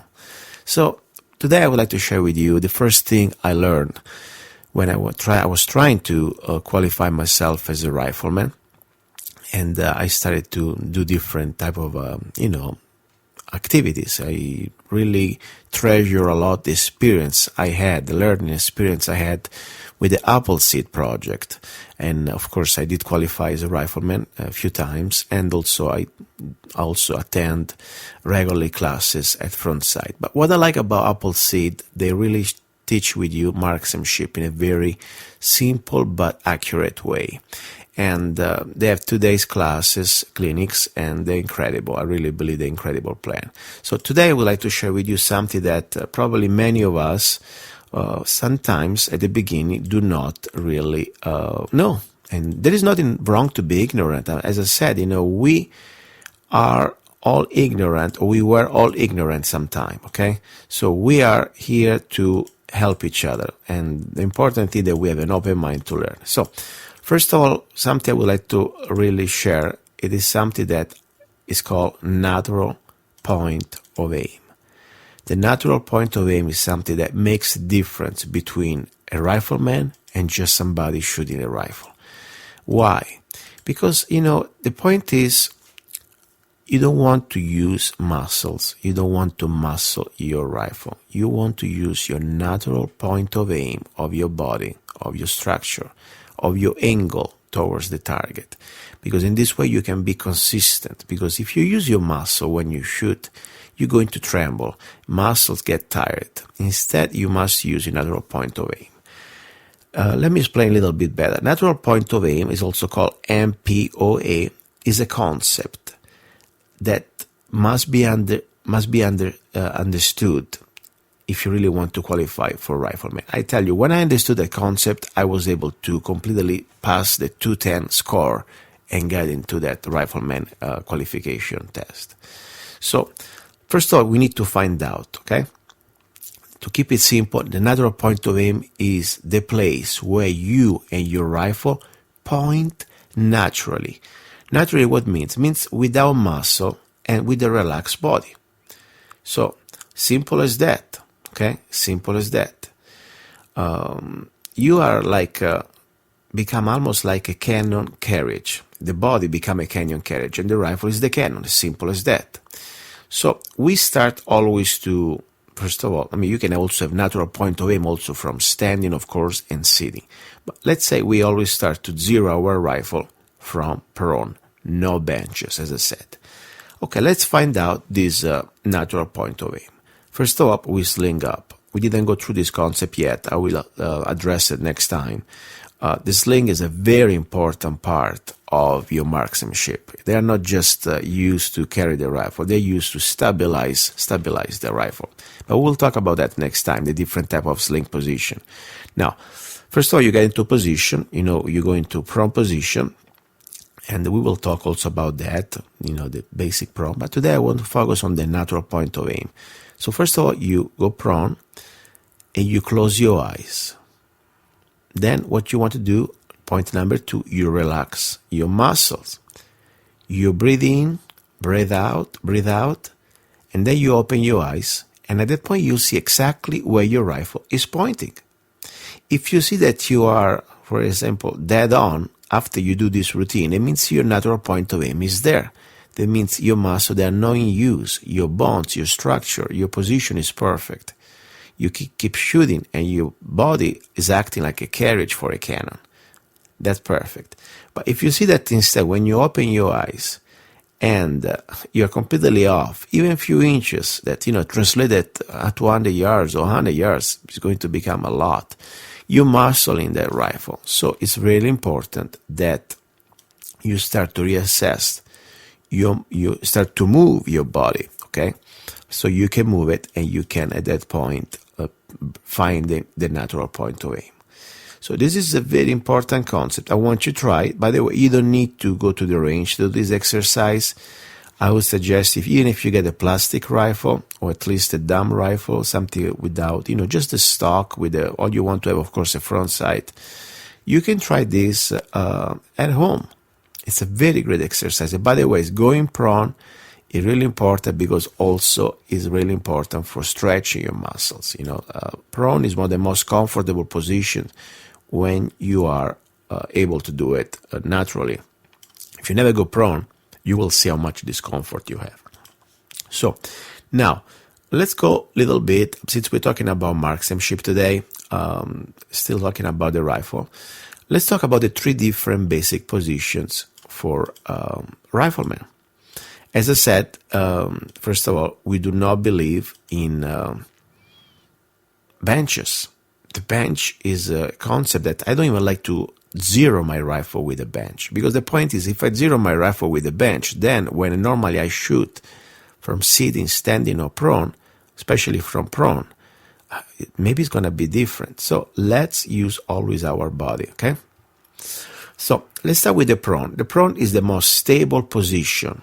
Okay, and also is the most safest position, because if you are in a conflict, if you're fighting, you want to try to stay away from to expose your body. So prone, first of all, is the most stable and also is one of the most safest positions. Now, what happens when you're prone?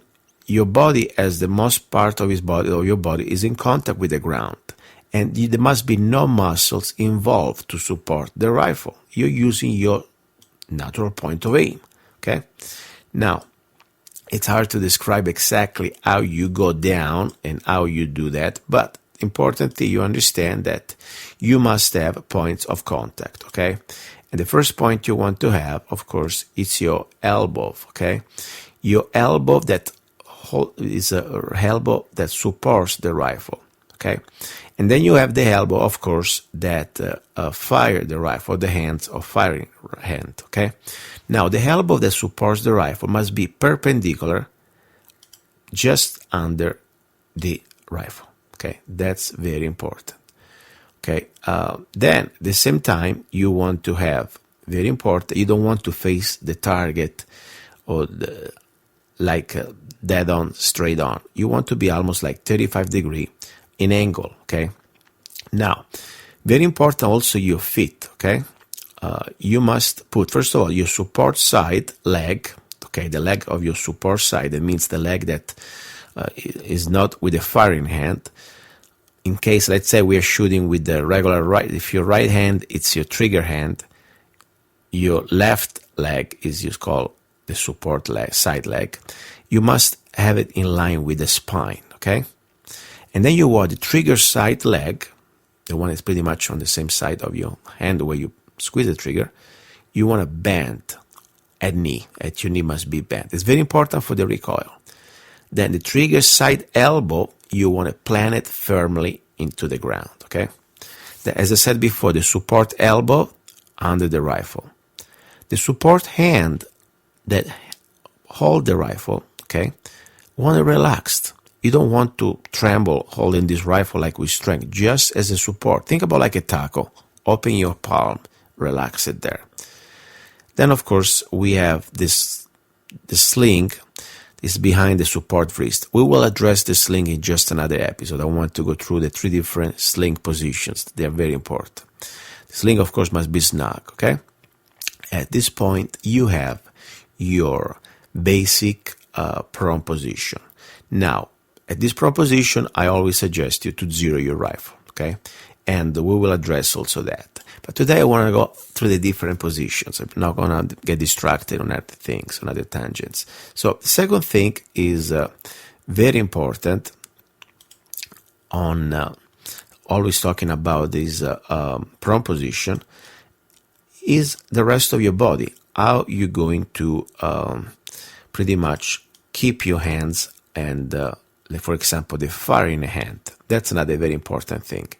The fire in the hand is the one that is going to pretty much use the index, if you use the index, to squeeze the trigger. First of all, you do want to be sure that the trigger hand is firm like a handshake, okay? So you don't want to grip the rifle like a garden tool, like you, or too light, like, let's say like a handshake. You want to strong, but at the same time control. The trigger hand should pull the rifle into the pocket of the shoulder. That's very important. That's the purpose also. At the same time, you want to isolate your trigger finger, okay? Because that one, the only job it has to do is to squeeze the trigger. So the contact with the stock should be pretty much minimal, but solid. Now, what you do, you move the thumb to the trigger side of the stock. It does not need to wrap around the back, but you can. Then at that point, the middle ring and pinky fingers come in contact with the pistol grip only at the fingertip, okay? This leaves a space between the palm and the pistol grip. Okay, the trigger finger should not touch the stock. That's pretty much very important. Because if you touch the stock, it's going to pretty much, even the little movement, change everything, okay? So, what happened? You want to, this finger trigger should be like bent like in a C shape, like almost leaving like an air gap between the finger and the stock. When the trigger finger touches the stock, the shots, what happen, tend to drag in a sideways direction. That's a very important mistake we must understand. It's called dragging wood. So contact with the trigger should be with the tip of the trigger finger. Okay? Simple as that. So that's not a very important part of your prone position. Now the another very important point is your neck must be extended, okay? And you want to, it's called in this sense, in this jerk of rifleman lingo, turkey neck. And it is important because you're going to find consistency. You always want to keep your head, your neck in that position and find a spot on the stock that you pretty much are going to be there every time, because consistency makes marksmanship, okay? You must find the consistency. So, because if the neck is extended to different lengths, okay, you're going to have different type of sight picture, okay? You must have always the same sight picture. You must count on that. So, if done correctly, recoil will not hurt your face, okay? And because your neck is fully extended, recoil will push back your shoulder, and your extended neck will follow, moving the rifle. You become like a one part. So we got this down, okay? Now, the cheek planted on the stock is called cheek weld, okay? The cheek is a C-H-E-E-K. I hope I explain well. So when the neck is completely extended, okay, like we said, the turkey neck, plant your cheek on the stock. You want to solidify the cheek weld, completely like become one part. Your eye should be level with the sides. If not, one might build up the stock with materials. You want to put something like on top, but normally a regular rifle stock work with that, okay? Don't make it more difficult. Now, this is very important, the cheek weld, because you must be consistent. At that point, remember, we talk another show, the 6th step, how to shoot a rifle, but this is not the topic of the day, okay? Go to find, I think it's like 3 or 4 weeks ago. Now, we talk about natural point of aim. We talk about, of course, the prone position. Now, we should also talk, in my opinion, about a little bit something that is called the sitting position. Because sometimes people don't understand me that you can always stay prone. Let's say you are on the hill, on the higher position. You want to shoot down. Sometimes, it's, especially in this type of location, or let's say you have a field, like a field of grass, and you cannot shoot from prone. So sitting position is another very stable position. Of course, it's not as stable as prone, but something we must master to become rifleman. Before we go into that, I will share with you another one of my songs. Hope you enjoy. You're listening to Love, Guns, and Freedom, hour number 2, and we're talking all about guns.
That was the Minuteman, a song I wrote. This is the instrumental version. I wrote it in 2005. Anyway, let's go back to the rifle part. We were talking about sitting position.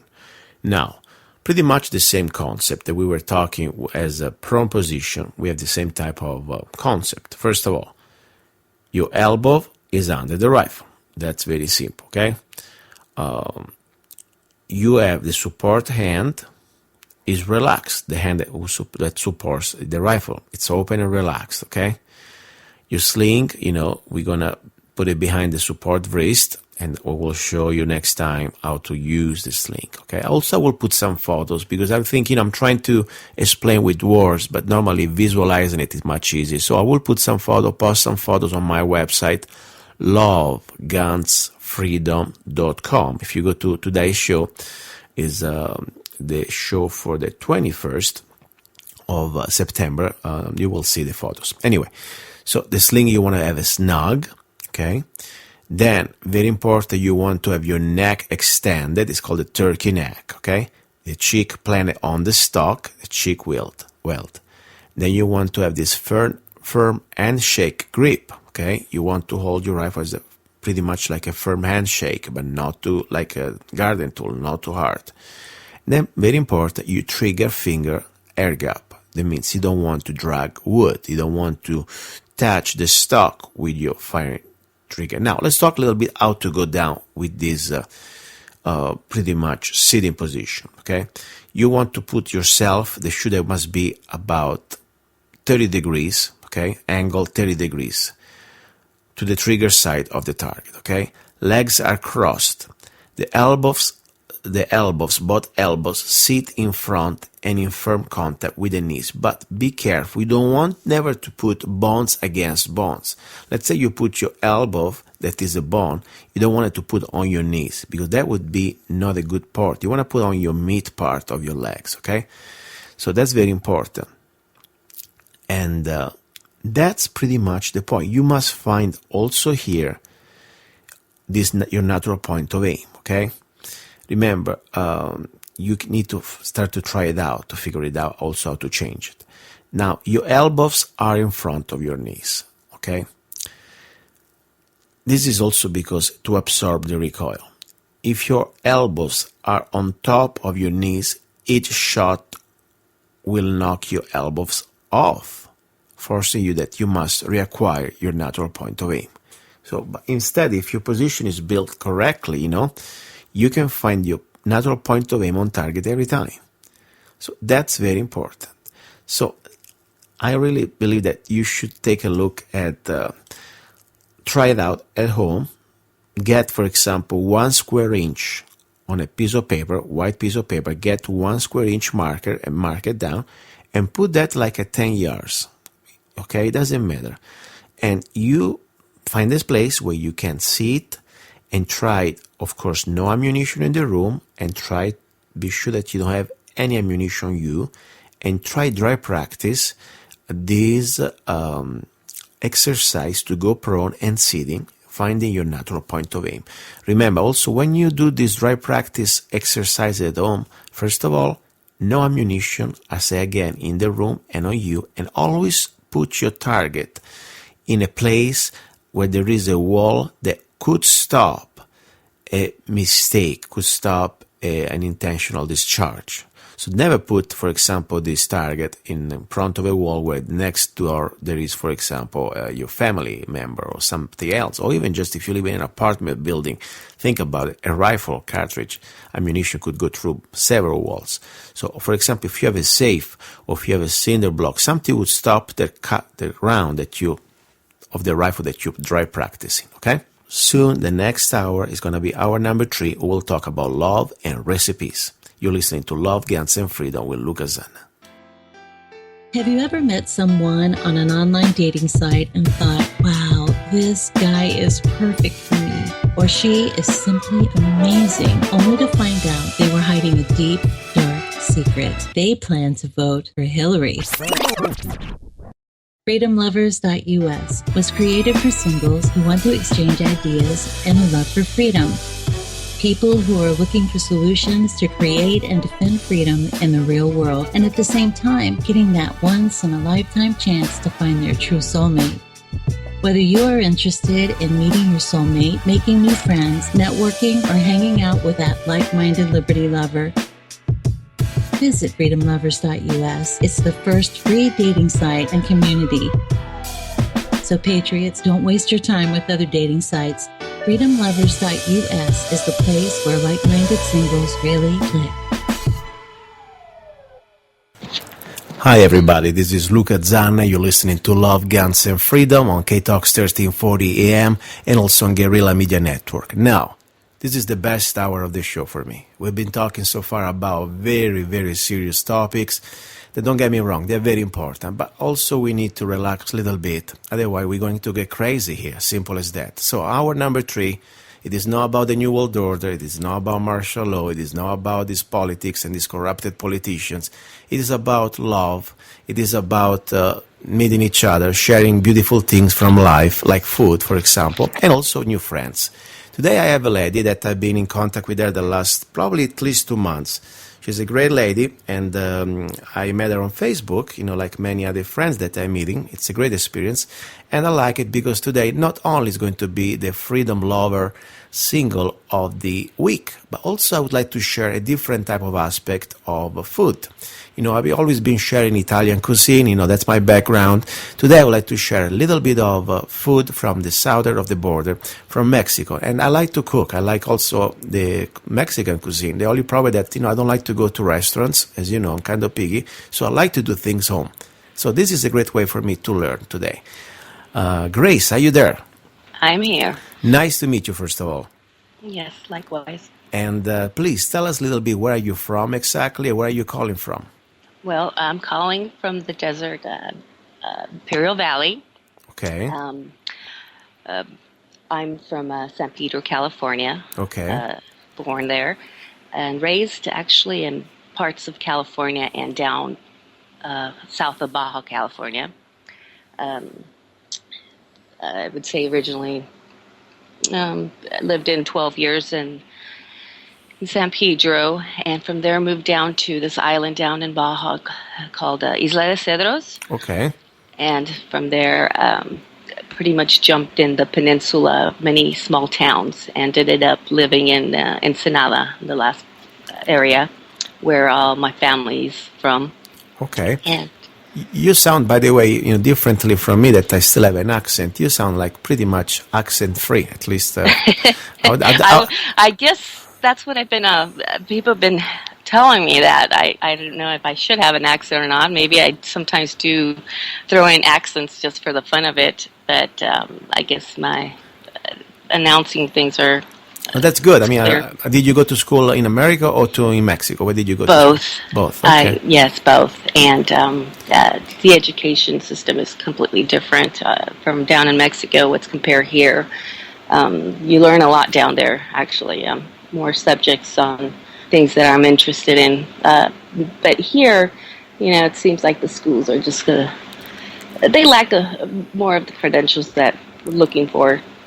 Education parts, but I'm glad that I took my education down in Mexico, honestly. That's good, because I tell you, honestly, unfortunately, what's happening right now, especially the last 50 years, since pretty much, let's say 30 at least, since the Department of Education was created in the 70s, it is no education, it is re-education, or at least almost stopping the opportunity for the young generation to think. Because remember, it is not by accident. Who is behind the different organizations that, like, for example, the Rockefeller Foundation, that the first Rockefeller father, he started the foundation to teach to the teachers. He wanted to have a nation not of thinkers, but of workers. That's pretty much the idea.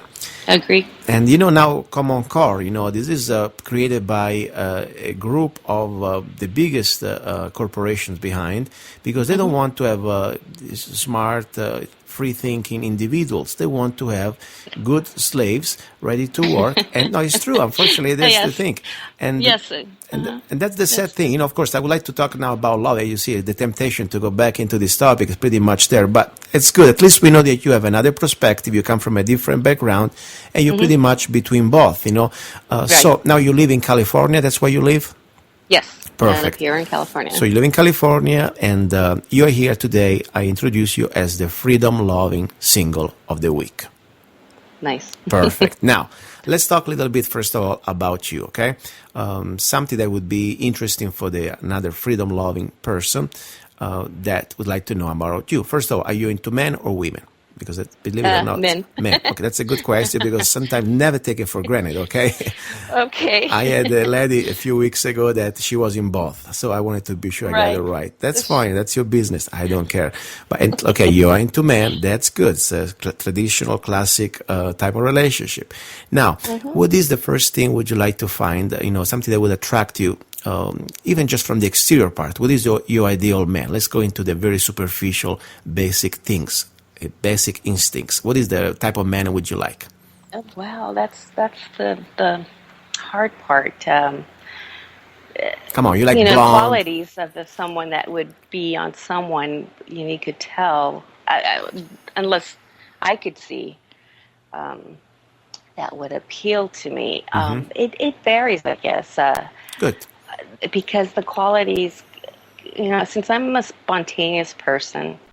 I would be more like if the person that I meet is the same way, but not overboard. Then again, the person needs to be grounded as well, because I tend to be more, how can I put it, proactive, and sometimes that could get me in trouble. So I usually find people who I'm more interested in, who are more like, both, if you know what I mean. Okay. That's appeals to me for a person. Besides, the qualities that they could. So you don't have a special ideal, like for example, everybody. I mean, anybody that has is different, and Yes, you don't have like some men, for example. I like the moret, or I like the blonde, or my ideal man is, I don't know, with the blue eyes, stuff like that. Well, they could have those qualities, but I mean, from the outside.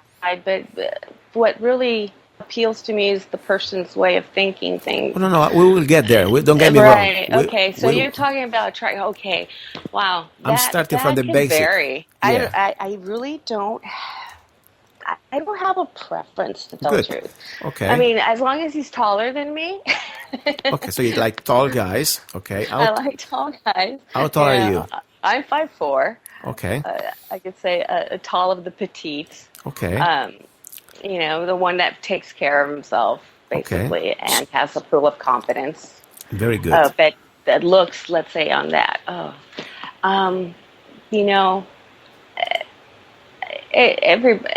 For me, for a person, like I said, physical, it's always an attraction. Anybody could, say he's handsome looking for how they look.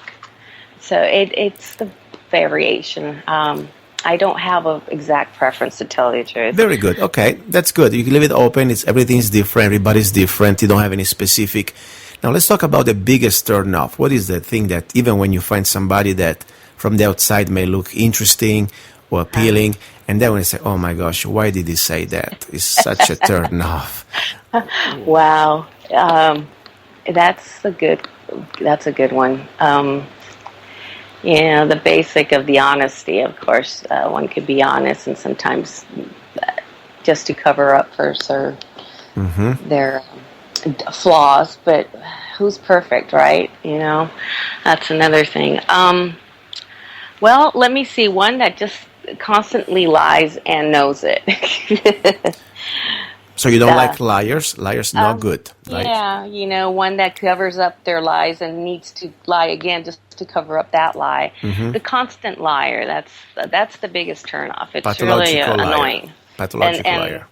It's something that I could tell. And one that pretty much doesn't show, let's say, well, there's always the ones that are, how can I put it,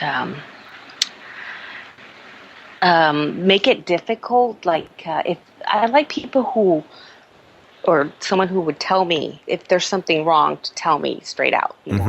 Straightforward. I don't. Yeah, I could get butthurt for the moment if someone was to be honest and tell me, this is, I'm doing this and. Okay. Now, let's move on to other things. First of all, you want honesty. You're not really exactly, particularly to any type of body type, color of the eyes, or whatever, but you want him tall. That's the bottom line. Now, age, okay? I mean, I don't like to ask to ladies your age, but let's put it in this way. What is your age group that you would like to have as a potential new friend or lover, or whatever you want to call it? Oh, God.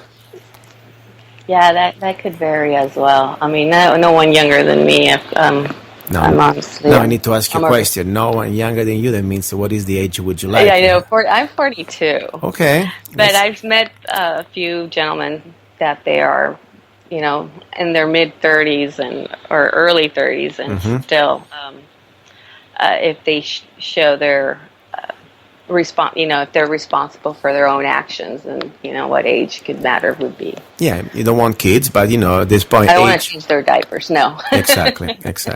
So you live in this part of California, and I heard that you still have family down in Mexico, and so you pretty much open to somebody that would be close to your area. I mean, or you're free to. You could also eventually, if you find a special, very special person, say, you know what, I'm going to change my life, I may relocate. Are you considering that? Yeah, I don't see why not. If possibilities, anything's possible if you put your mind to it. And I've met a lot of people, too, that they're pretty much a distance for thousands of miles. And If there was a connection, of course, that would be something that could be manageable. Very good. Grace, now we're talking to Grace. She's the freedom-loving single of the week on Love, Guns, and Freedom. And now we go into the more specific questions when it comes down to freedom style or freedom stereotype, if you want to, or people would you like to they may represent yourself. I don't believe in political parties. I think that both parties have been taken over, and there is corruption in both parties. But sometimes, we need to, even during the history of America, we have people that would maybe represent us in our ideals. For example, I like a lot as an individual Thomas Jefferson. That's for me one of the, at least from the political point of view, when it comes down to individual rights and state rights, it's a great type of ideal. If there is a political figure from the present or from the past, okay, in the American history, also in the Mexican history, okay, Sure. what would be that person who represent your spirit of ideals when it comes down to the political arena? Oh, that's a good one. I could say... If you say Obama, I cut you off, you know that. Oh, is he president still? Yeah, I guess so. And even if you say Bush, okay, I'm going to cut you off with both. Oh, Lord, no. I feel sorry for those puppets. No, I would say it could be a combination. For example, Benito Juarez was one of the first presidents, and of course for what he came from being an Indian, and it's like that's a good person to look. Who is this guy? Say again, please. Benito Juarez. Okay. He was the first president of Mexico. Okay, I didn't know about that. I learned anything. It's an interesting story about him, but here in the United States, oh gosh, it would be a combination with Thomas Jefferson and I blanked. Abraham Lincoln. Okay. There are two different type of spectrums, Abraham Lincoln. Yes, there is, and that's the thing. It's like it depends, the situation, and it's a combination. Okay. If I could say that. So, Grace, what do you do when you want to have a little bit of quality time? What are your hobbies or things you enjoy to do just to relax and to enjoy your life? What is a combination? There's a lot of things I like doing and want to do. So, give me a couple. Come on. At leisure time. Okay. Leisure time. I used to. I haven't done for a while, but I'm a painter. Okay. I do take a lot of pictures and photography, but it's been a while though. I haven't been doing that.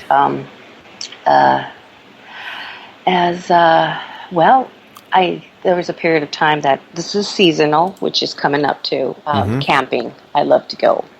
The family loves to do that type of activities, and we usually go down in Mexico to do that, and go to the beaches, do that. There's a lot of things that... It's your first date. Let's say we're going to have a first date together.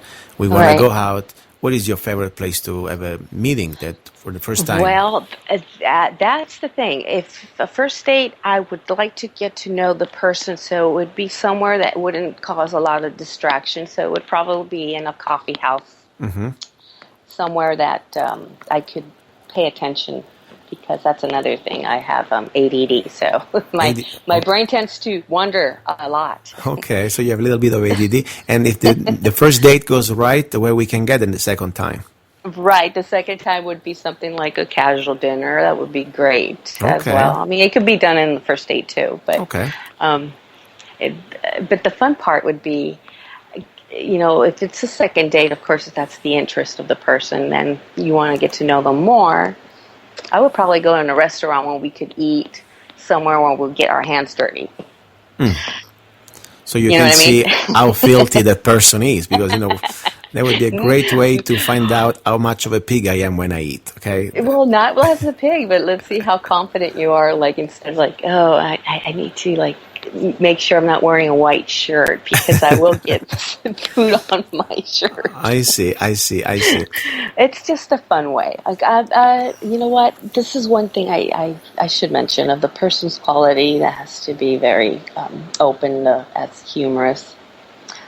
Acceptance of goofballs and stuff, but to laugh at themselves, that's a great quality of someone. Very good. Now, if I can ask you, for example, what are your two top qualities, okay, that people normally recognize in you, and what are your two weakest points? You know, we're all weakest points. We're human beings. Something that you would like to work on because sometimes it's kind of a mess. Okay, so you're talking about me. Yes, you. My two strongest qualities. points. Yeah, strongest qualities. Well, one thing I know I'm pretty much honest. I know my quality on that is that's one of my biggest, and caring. Caring, so honest and caring. And what are your two weakest points that you would like to work a little more to improve, according to other people? I get angry. I have not as like angry issues, but pretty much I do get flustered on things. You get a little irate? I blow off steam. Yeah, that's a weakness. Yes. So you lose a little bit. I control it, but I would have to like be left alone for a day to be able to come out from the cave. I'm like, And I'm not trying to justify, but I tell you, I noticed, that in different cultures, different blood type. Okay, I'm not saying that, but there is a point. It's true. Some part is true, and there is the stereotypes. Sometimes they try to do. People from Latin countries, they're a little more passionate. And when I say Latin, it means could be Spaniards, can be Italians, can be Mexican, mix of course Spaniards with different type of. But still there is this sort of a southern part of Europe. Okay, come from. They are, and I tell you, I take also my own problems because, I'm a very peaceful guy, but I get kind of animated sometimes or passionate about things, Yeah. And I'm not exactly what you call normally the Anglo population, the Nordic Europe. They're much more, look at the Germans, look at the England, much more self-control, let's put it in this way. Even in their basic moment of... look, when an English person normally gets mad, and I'm talking about real British, with a very Anglo background, you see they have much more stoicism, much more self-control, even in their emotions. I noticed that, And of course, America is also a representation of what our DNA is from. We are a big melting pot, at least that's what we're supposed to be. And I noticed that many American friends that they are, unless they're drunk, but normally when they're say calm and in control, they're much more controlled than other friends that I have that maybe come from Italy or from other part of Europe, a little more southern. Like for example, could be also your Spaniard blood, So that's the point. So maybe that could be the factor, because I noticed that to myself. And also another question, since. I believe also that astrology, if done in a scientific way, it could really also help to understand the personality. What is your zodiac sign? Aries. Fire. So you're kind of a boss, you know that. Yes. Control freak a little bit. No, but that's so controlled. Yeah, that's the thing. At least I could have the quality. I know I get mad at the situation, but how can I put it this? If I was to get out of control, I wouldn't let it out. Mm-hmm. Pretty much I just have to lock myself in a room and just start punching walls, but that's okay. Punching wall is fine, just walls, okay? Listen, Grace, I would like to say this. I do need a punching bag. So you got punching bag. Any type of sport activity that you like, if any? Archery. Archery, okay, that's dangerous. I like shooting as well. And shooting and archery is, you better when you get mad, we need to be at least a mile away from you, okay? Because depends what type of rifle you have or what type of bow you have. I used to have a couple, or I used to have a shotgun and a couple of rifles. But so you like to go to the range sometimes, maybe? Since I was separated from my ex, that was about 2 years ago. I planned, all that stuff I left out. I left behind. So maybe you find don't know any. Maybe you find now a nice gentleman that would like to introduce you again to the range, and he can share with you his rifles and weapons. That would be great. Listen, I would like to keep you for the second part of the final hour, something normally I don't do, but since today we wanted to talk about recipes, I will share with you one of my recipe, and you can share with me one of your recipe. We will do some sort of Mexican, Italian, different recipes. How does it sound? Okay. Perfect. So, guys, don't go away. You're listening to Love, Guns, and Freedom with luca-zanna and Grace, and this is our number 3. We will talk about love and food. Stay tuned. He's a songwriter, a poet, a rifleman. I'm not afraid. And a constitutional activist. I'm not afraid. Italian by birth. I'm not afraid. American by choice. Gianluca Zanna. I'm not afraid. And his new CD, Love, Guns, and Freedom. 16 powerful songs on one CD from the heart of a patriot.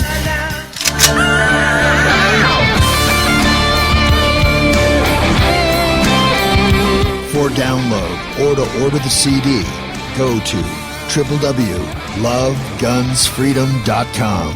That's www.lovegunsfreedom.com. Lyrics for your mind, music for your heart. Gianluca Zanna's new CD, Love, Guns, and Freedom.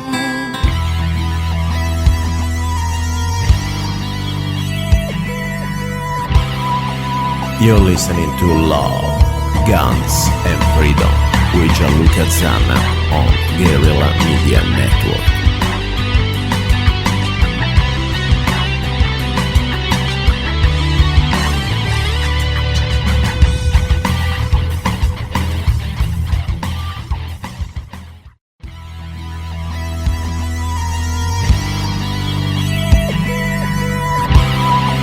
You're listening to Love, Guns, and Freedom with Gianluca Zanna on Guerilla Media Network.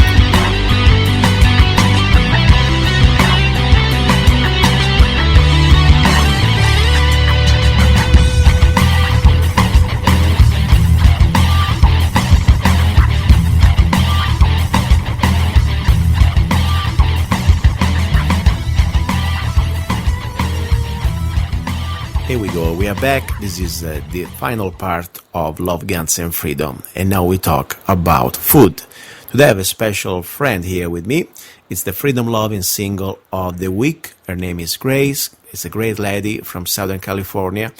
And we talk about recipes. Today I'll do something different. I will split with her the time to share 2 recipes. I will share one of my recipes. And it's going to be exactly an Italian recipe. And of course, Grace will share a very beautiful, delicious recipe from Mexico. So we do some sort of interesting mix. The recipe I would like to share with you, it is something that a friend of mine from New York, her name is Sandra, suggested me and asked me to share. By the way, I would like also to start to say the new service, free service I'm doing for the show.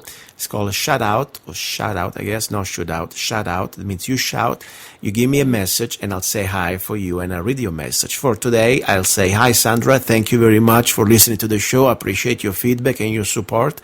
And these recipes, today's recipes is for you. And the recipe's name is La Caponata. La Caponata, it's a very simple but delicious vegetable food meal from Italy, exactly from Sicily. Sicily, it is something that a little different from the rest of Italy. There were at least 3 different type of cultures, different type of moments, historical moments, between the Arabs, between the Spaniards, and between also, of course, the people from North, the Vikings, the Normans. So there is a very interesting history also about their food. La Caponata is some sort of a food that comes from Spaniards or Spanish background. Let me give you these basic ingredients. Today I'm not broadcasting from my kitchen like normally I do, but I'll do it from the studio. So what we gotta talk about the caponata, the main ingredient, it's eggplants, okay? So you need at least 2 or 3 beautiful big eggplants. And let me give you the story. Whenever I say vegetables, or I try to suggest you vegetables, try always to get organic food, and try to train also your grocery to you want GMO-free vegetables, okay? That's very important. So you need about 2 or 3 big, beautiful eggplants. What you do, you dice the eggplants in small pieces, put them in a drainer, and put some salt, big salt on top, and let them drain for about probably 1 hour. This is a very important process because if you cook the eggplants straight like they are, they're going to taste bitter. There's some sort of a bitter juices inside. The salt helps to remove and drain this bitter juice out of these eggplants. After 1 hour or so, you will wash the salt away from the eggplants. That's very important. So we start with the eggplants. Then you're going to start to get another very important part of the ingredient is also organic onions. Get at least a beautiful onion.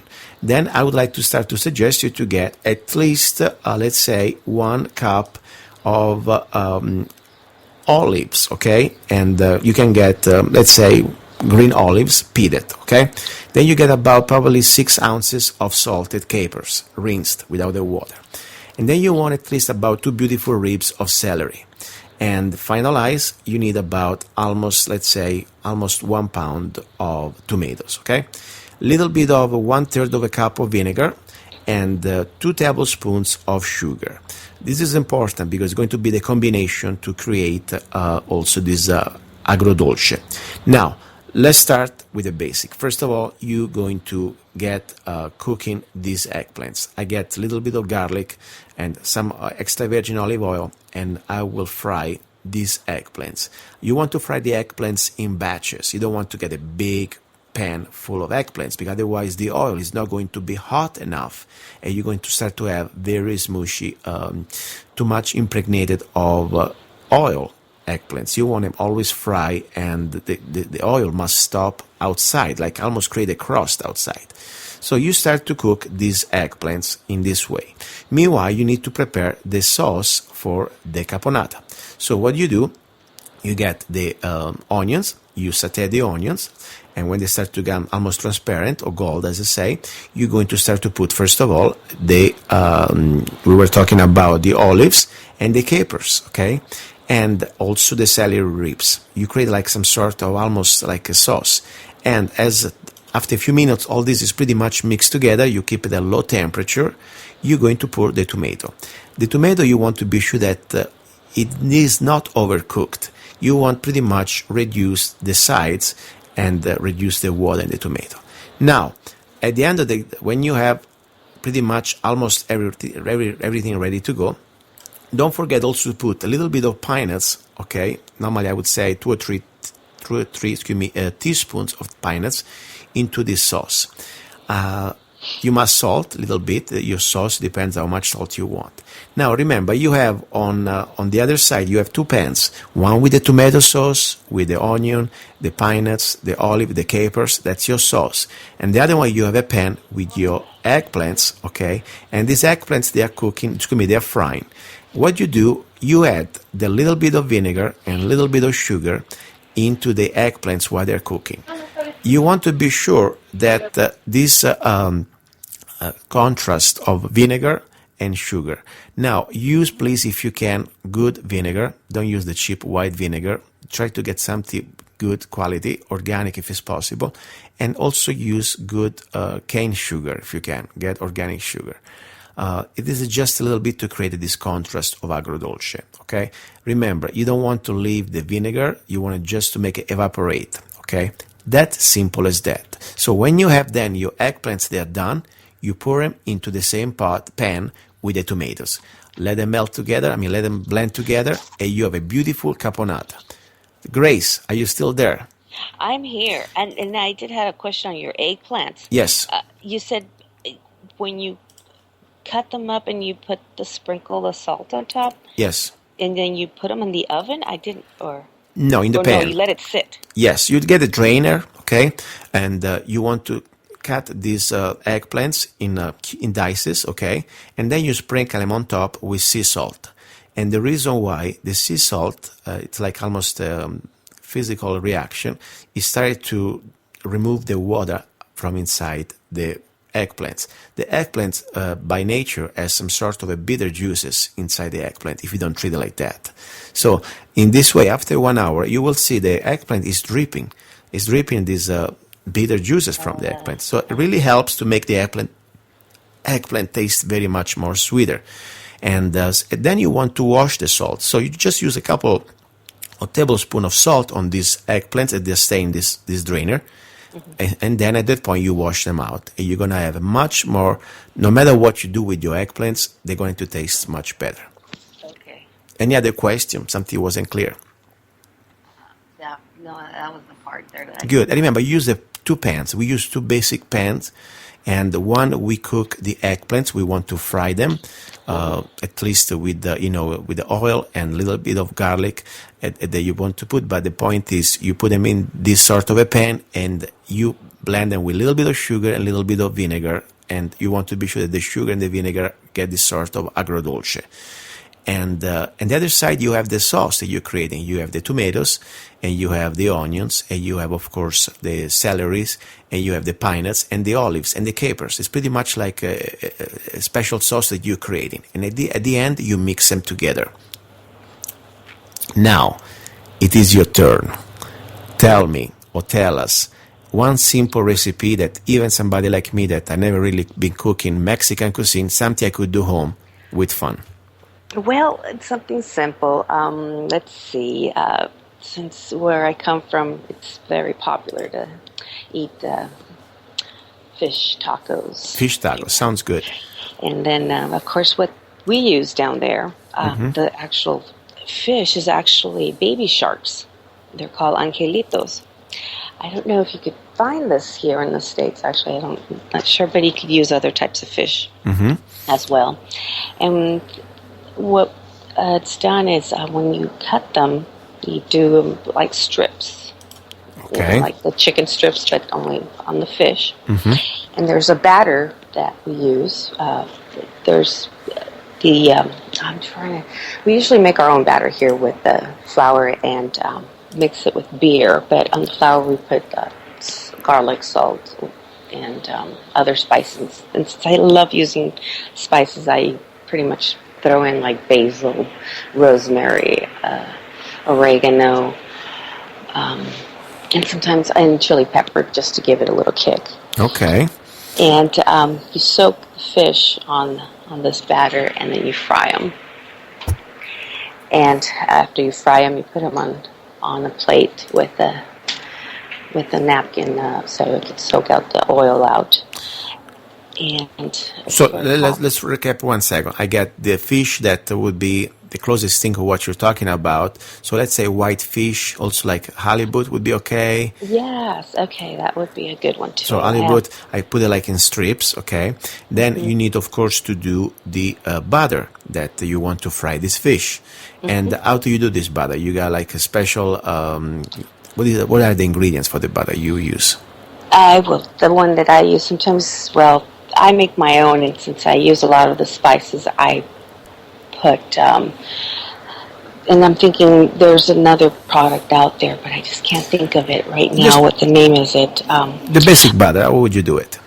Those pre-made batters. Let's make fresh. I like to do from scratch. I know it shouldn't be that difficult. Well, yes, with flour.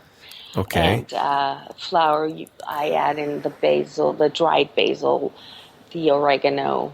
Okay. So because I tell you how I do the butter for example, vegetables, when I cook my Italian vegetables in frying them, for example, I would get some flour, okay?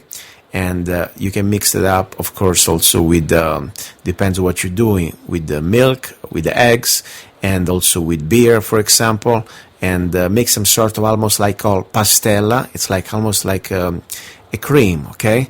And then you dip the fish or the vegetable in this sort of flour mixed with whatever the ingredients. You could be also just water. Depends on what you're doing.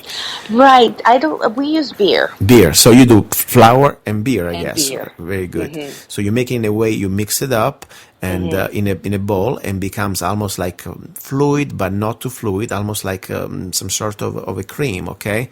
There you go. And then at that point you put the fish inside. So it's pretty much what I do before I get the fish with the flour around, at least when I do my Italian stuff.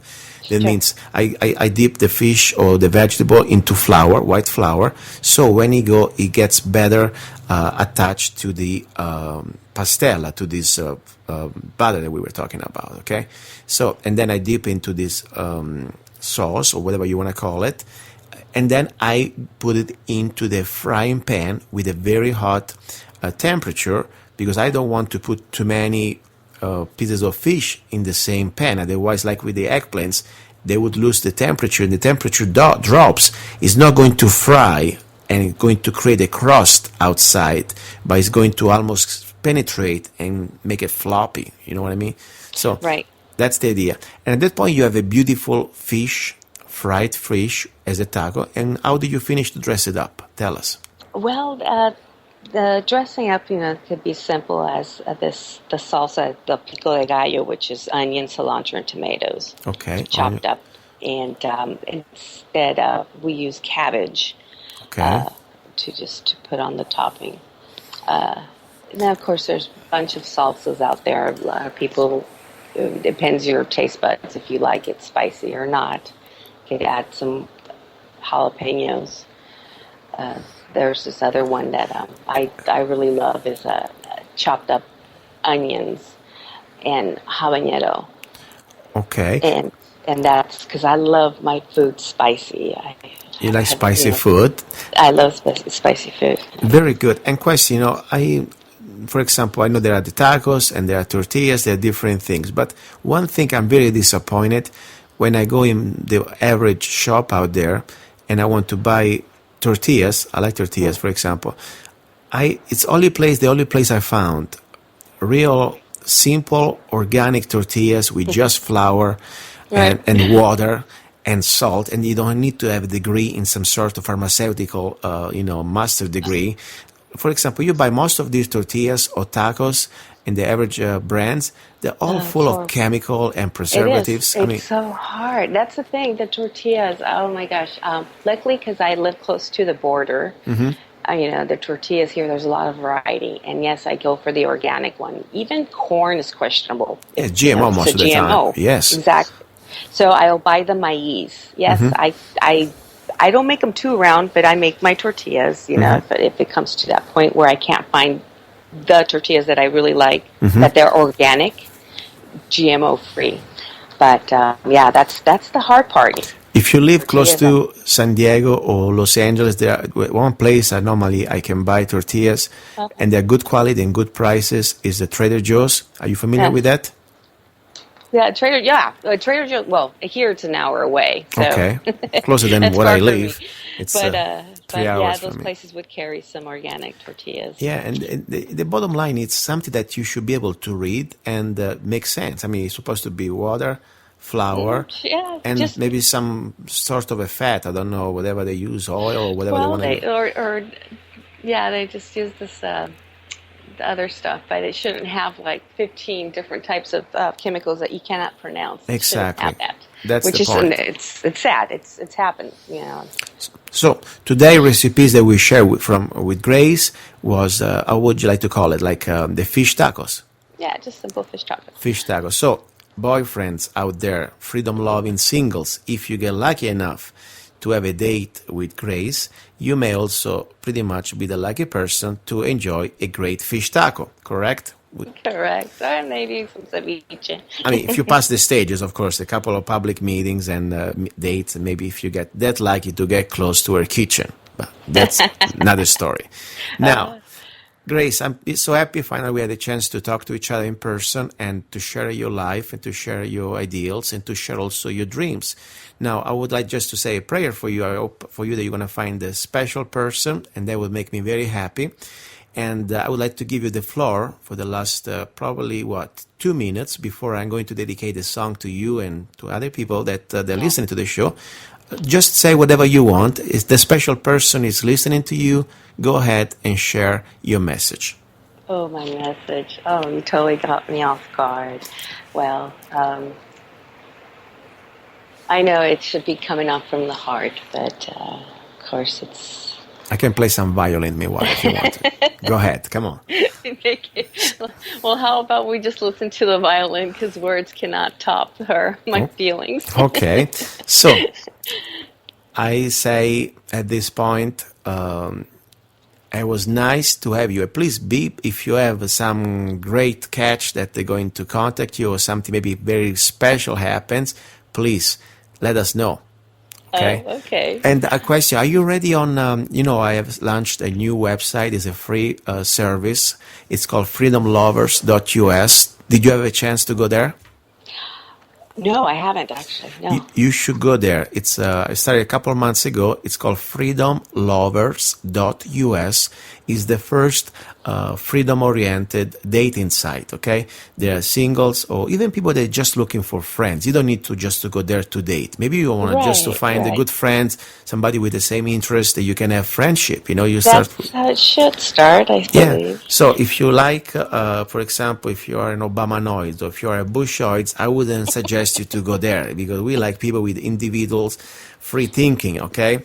But if you have everything else, you believe in freedom and also believe that everybody have rights, they don't come from the government, but they are inalienable in us, that's a great place to start. And I really invite you, please, if you can, Grace, go there, open a profile, upload your photos, and there are a lot of beautiful tools on freedomlovers.us. Like, for example, you have a chat rooms, you have a free video messages, like video messengers. You can upload blogs, personal videos, photos. Boy. It's very nice. And if you have a business, by the way, feel free to promote it. Okay, just don't promote porn or other stuff. But just keep it simple. But we have a lot of people promoting businesses. Like what they do. So that's a great service. Freelance journalism. So yes. Yeah, go ahead and use it. Okay, I hope to see you there.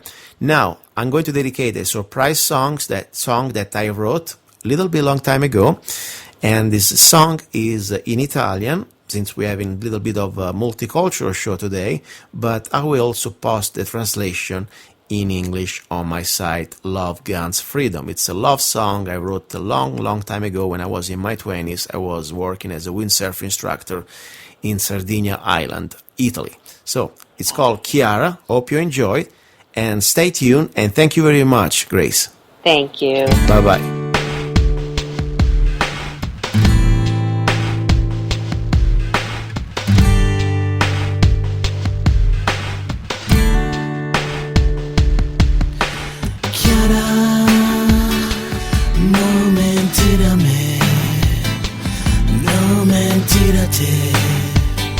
Che cosa provi?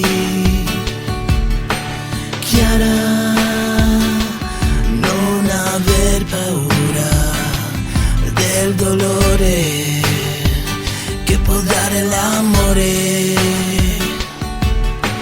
Chiara, non andare via, non lasciarmi solo con la mia malinconia.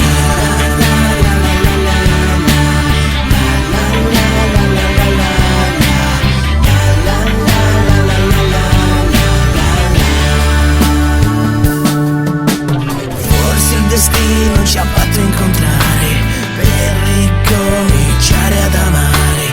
Forse il destino ci ha fatto incontrare per dimenticare. Se il nostro amore ti fa paura, io soffrirò anche per te. Se il nostro amore ti fa paura, io amerò anche per te. Anche per te.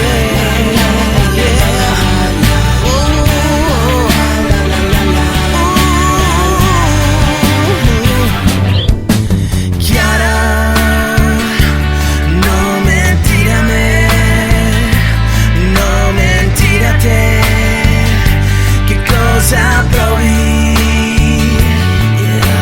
Chiara, non aver paura del dolore che può dare l'amore. Chiara, non andare via, non lasciarmi solo con la mia malinconia.